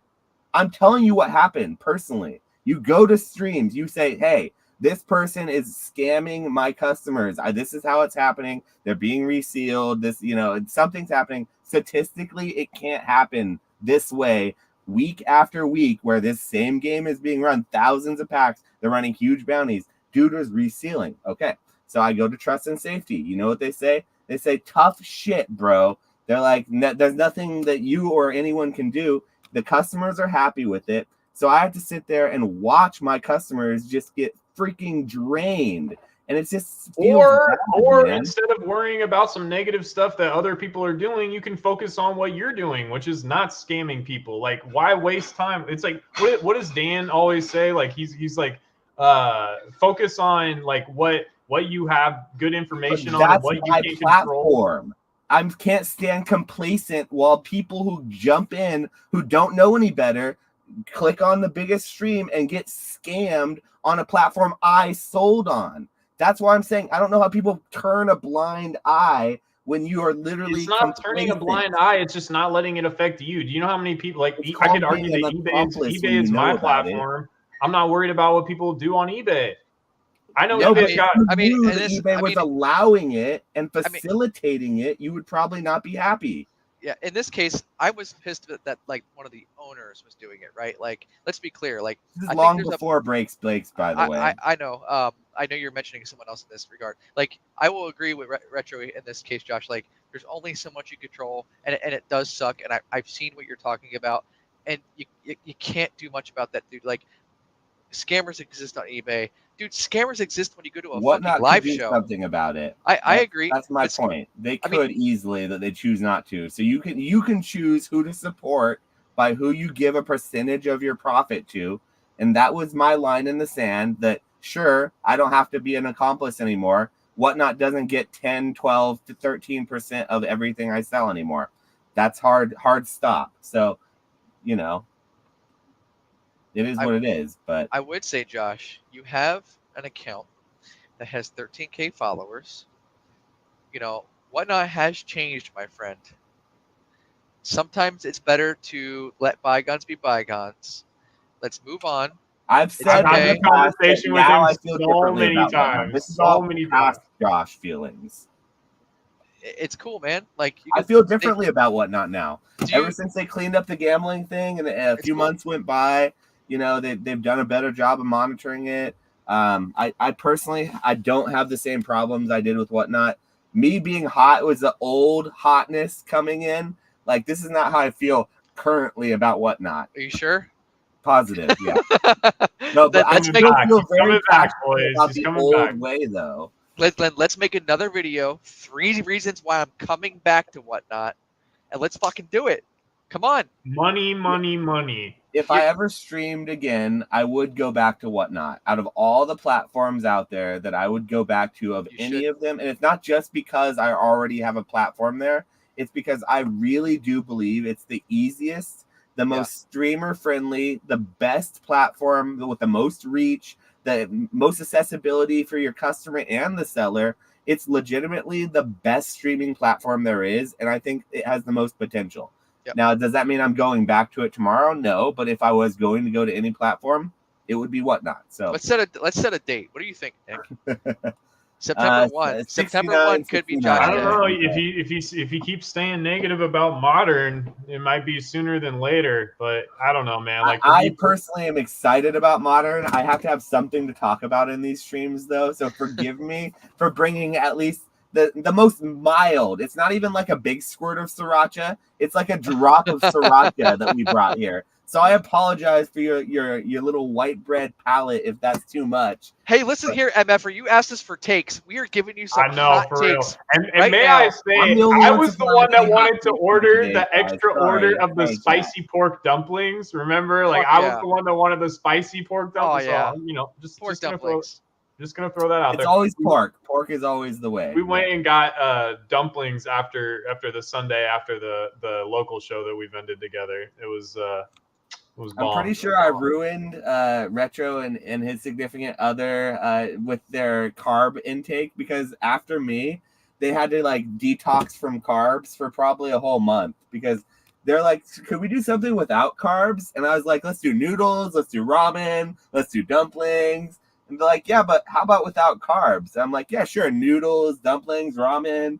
So I'm sorry about that. Hopefully you guys I was are okay. sweating after that ramen, dog, because it was like hot outside too. So it was like it was doubling down. It was really good though, for sure. Like I'm not gonna lie, like it was delicious. But after a long show, ramen is one of the only and best things that my body wants typically. So I apologize for pushing that on you guys, but ramen is really good after a long day at a card show. Yeah, no, 100%. It was delicious, but yeah, man, I don't know. I just want the best for you, and I think if you get back on there, you'll print, but we'll see. Maybe not. If I went anywhere, I would be whatnot, and I'm not opposed to the idea. When a good set comes out, like if this gym set and rocket set comes out, you better believe I'm gonna hit my distro up again. I'm gonna be like, hey guys, remember me? I know I haven't got a couple sets now, but let's get some of this new rocket set. I'll be hitting them up like 6 months ahead of that, but yeah, that's definitely gonna be potential for me going back. I have said it many times since they've made their change. I like what Whatnot has done and has become. It's just what it was, but when I left, that was a whole different thing. That was all that came from. But this is the last little topic. And hold on, I just want to say one more thing. My name's Ray. I'm with Shiny Cards Collectible. I currently sell on Whatnot. Whatnot, I love what you're doing with the brand. I love what you're doing with the service. Please come check us out. We're on 4 to 5 times a week. Please do not listen to Josh. He's a very negative Nancy. No, you're. Oh wait. Only anyone I would support on there would be you. So I don't want to hear it. You're the only okay, fine. I've considered Please come check updating us my app out in the last 6 months. We try to do things, everything as open and honest as possible. Please, we like to have fun. It's just us fucking around, joking, messing around with our audience. It is legitimately a lot of fun. We're not taking advantage of everyone. We're making money. Guess what? We are making money, but guess what? I think we're making a fair amount of money. So thank you for all of our supporters that may be watching this. Let's have some more fun in the future. Josh, come join us anytime. So this next topic, this is really the most important one. But I've been seeing a lot of posts on like Facebook and Instagram and things where this, but I don't know Nick, what does big back mean? What does it mean when something is big back or big backed or whatever? What does that mean?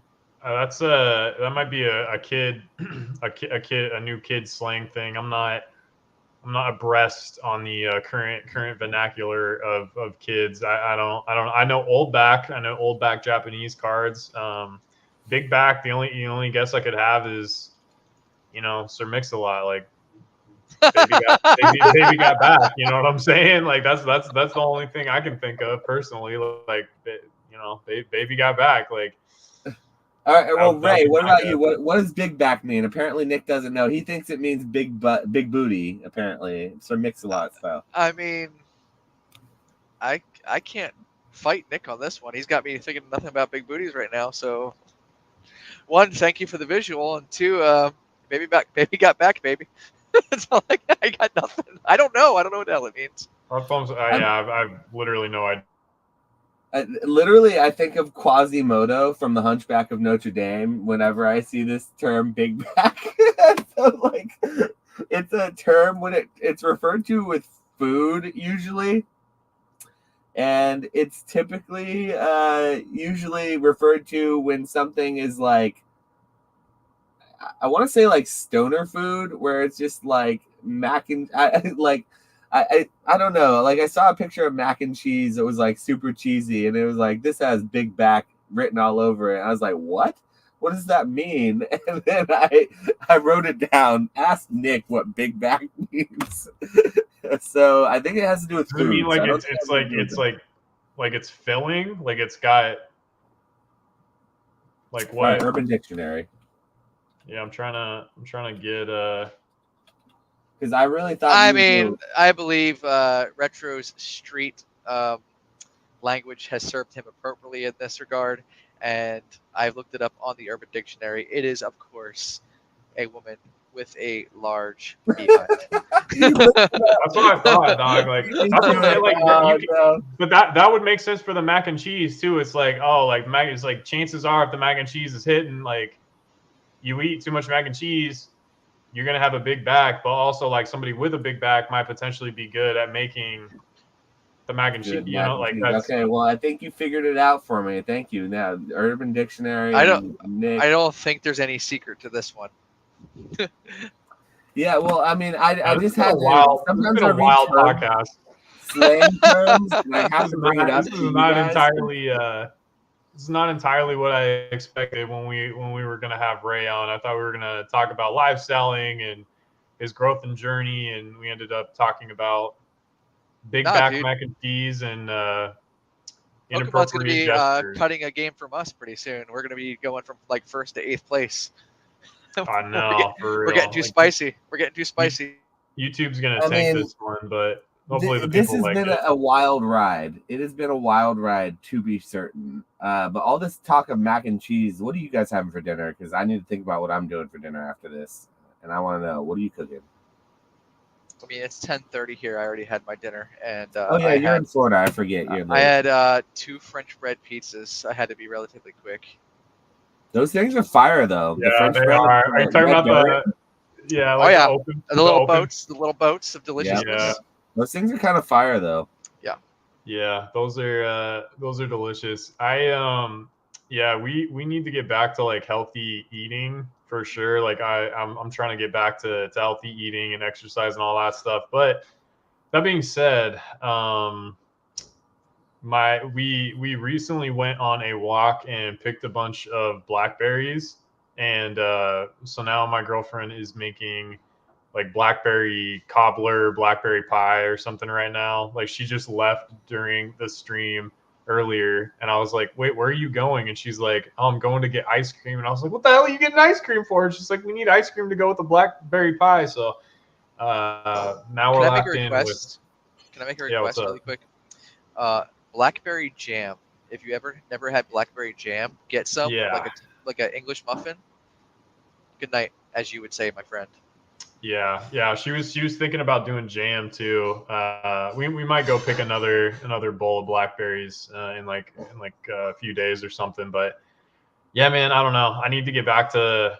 I was doing good for like a week and a half. Like I was doing real good for like a week and a half, and then I kind of fell off the wagon. But I was eating like salad with like grilled chicken literally for every meal. So I need to get back to that lifestyle for sure. Just want to point out one more thing. I'm really, really sorry. I have to cut you off because this is very freaking important. But the Dickinson's blackberry preserves that they used to sell in stores, they only sell to like high-end hotel chains now. And it used to be, and I think it might still be at like a Cracker Barrel. Like, is literally the best jam you'll ever have. Go look it up on like Amazon right now. It's legit like $50 for a jar because they don't sell it anymore like in stores. But you can go to like I don't know whatever larger hotel chains they are, and they only sell it to like large hotel chains. But the Dickinson's blackberries preserves. It sounds crazy. I've never had blackberry with duck before, but I've had cherry. I've had cherry and I've had orange. Oh, like I had like this. God. I had like an orange sweet potato situation with duck one time. That was really bomb for sure. Oh, Duck that's another needs thing. Something like Josh- plum or Josh finally comes to Washington, and I've talked about this restaurant so many times on the podcast. I'm like, dog, as soon as you come to Washington, I'm taking you to this restaurant.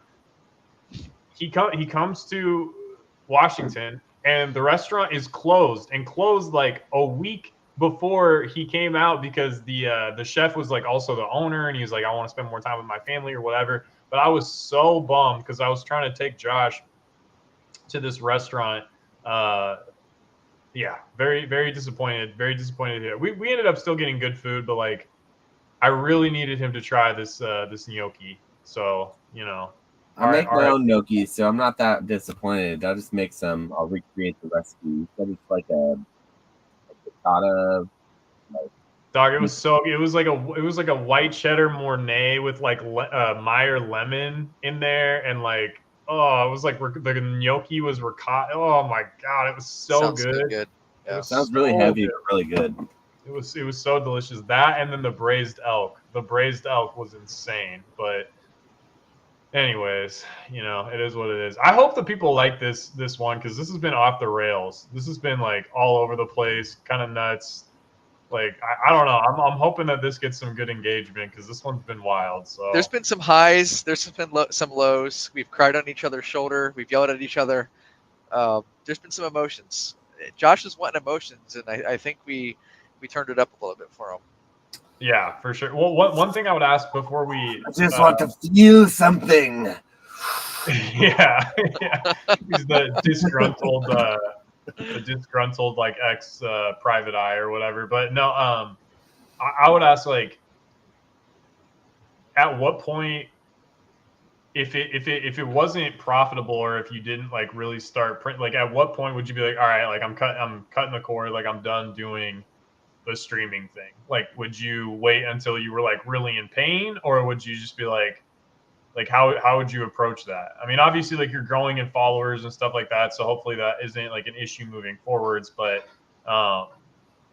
just having to be competitive with margins and paying people to stream and all that sort of stuff, like what do you think? So when I onboarded with Whatnot, they had stated, and I was talking with the rep, like, you may not really start seeing some real returns until about 3 months in. That's if you stick to it, that's when you can really start seeing some sort of like real results. And so it's been in my mind that I know I can last 3 months. I know I have the capital to last 3 months. Do I have the guys that can stick around and keep crushing for 3 months?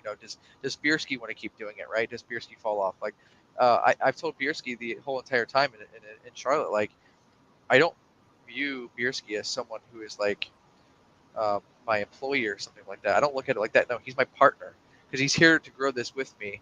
And I hope when it grows that I can help him grow with that. Like, once again, with this, for me, it's not about trying to make all the money.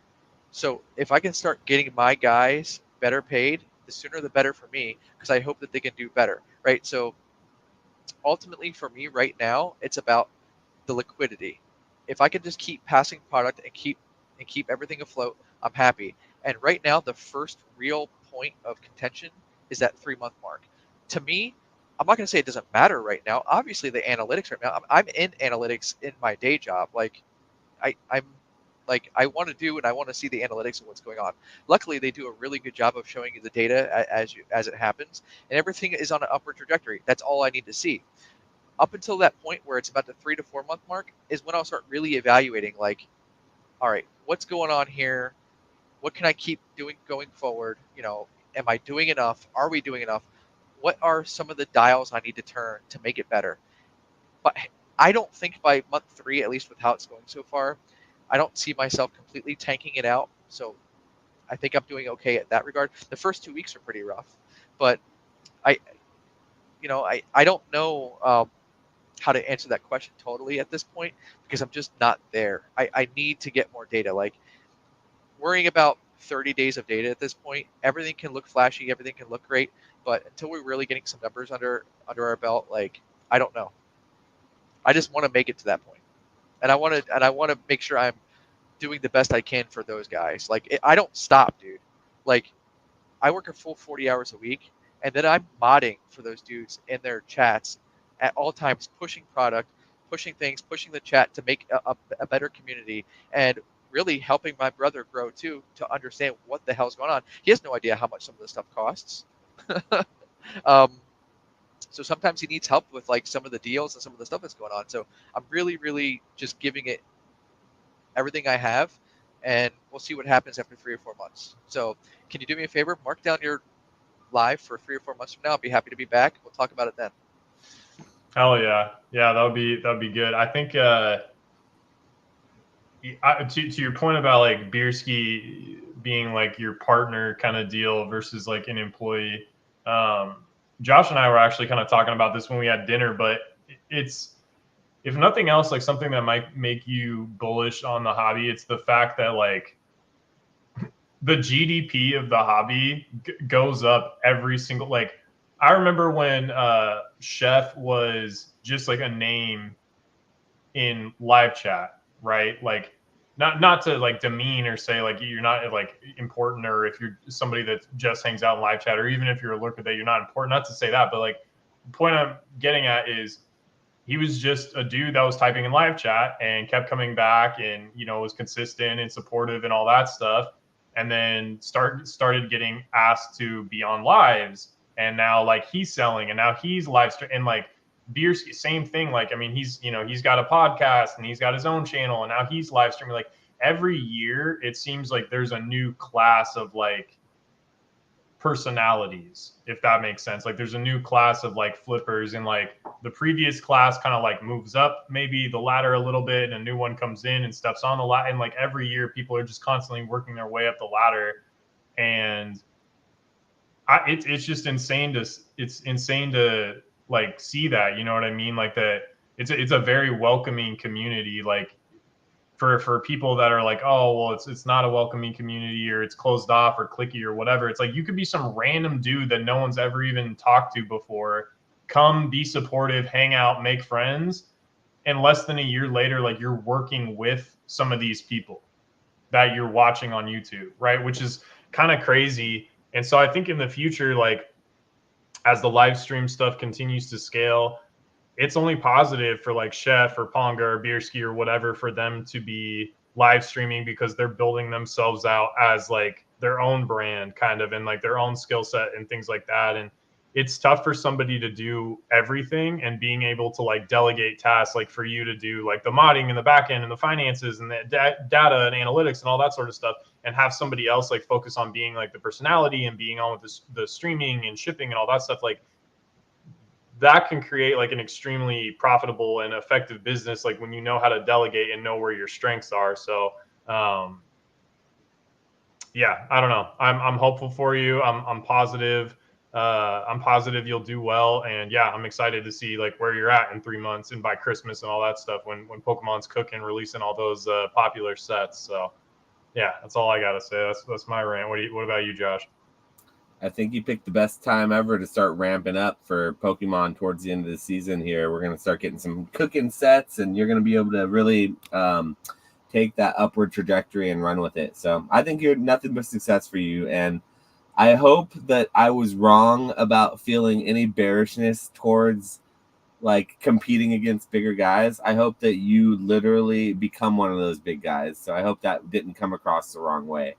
I always have to show at least some caution, and I just like to talk, and I'll talk in every direction. So sometimes it goes in a weird direction. So Here's that's the main here's the reason thing, you though, got to Josh.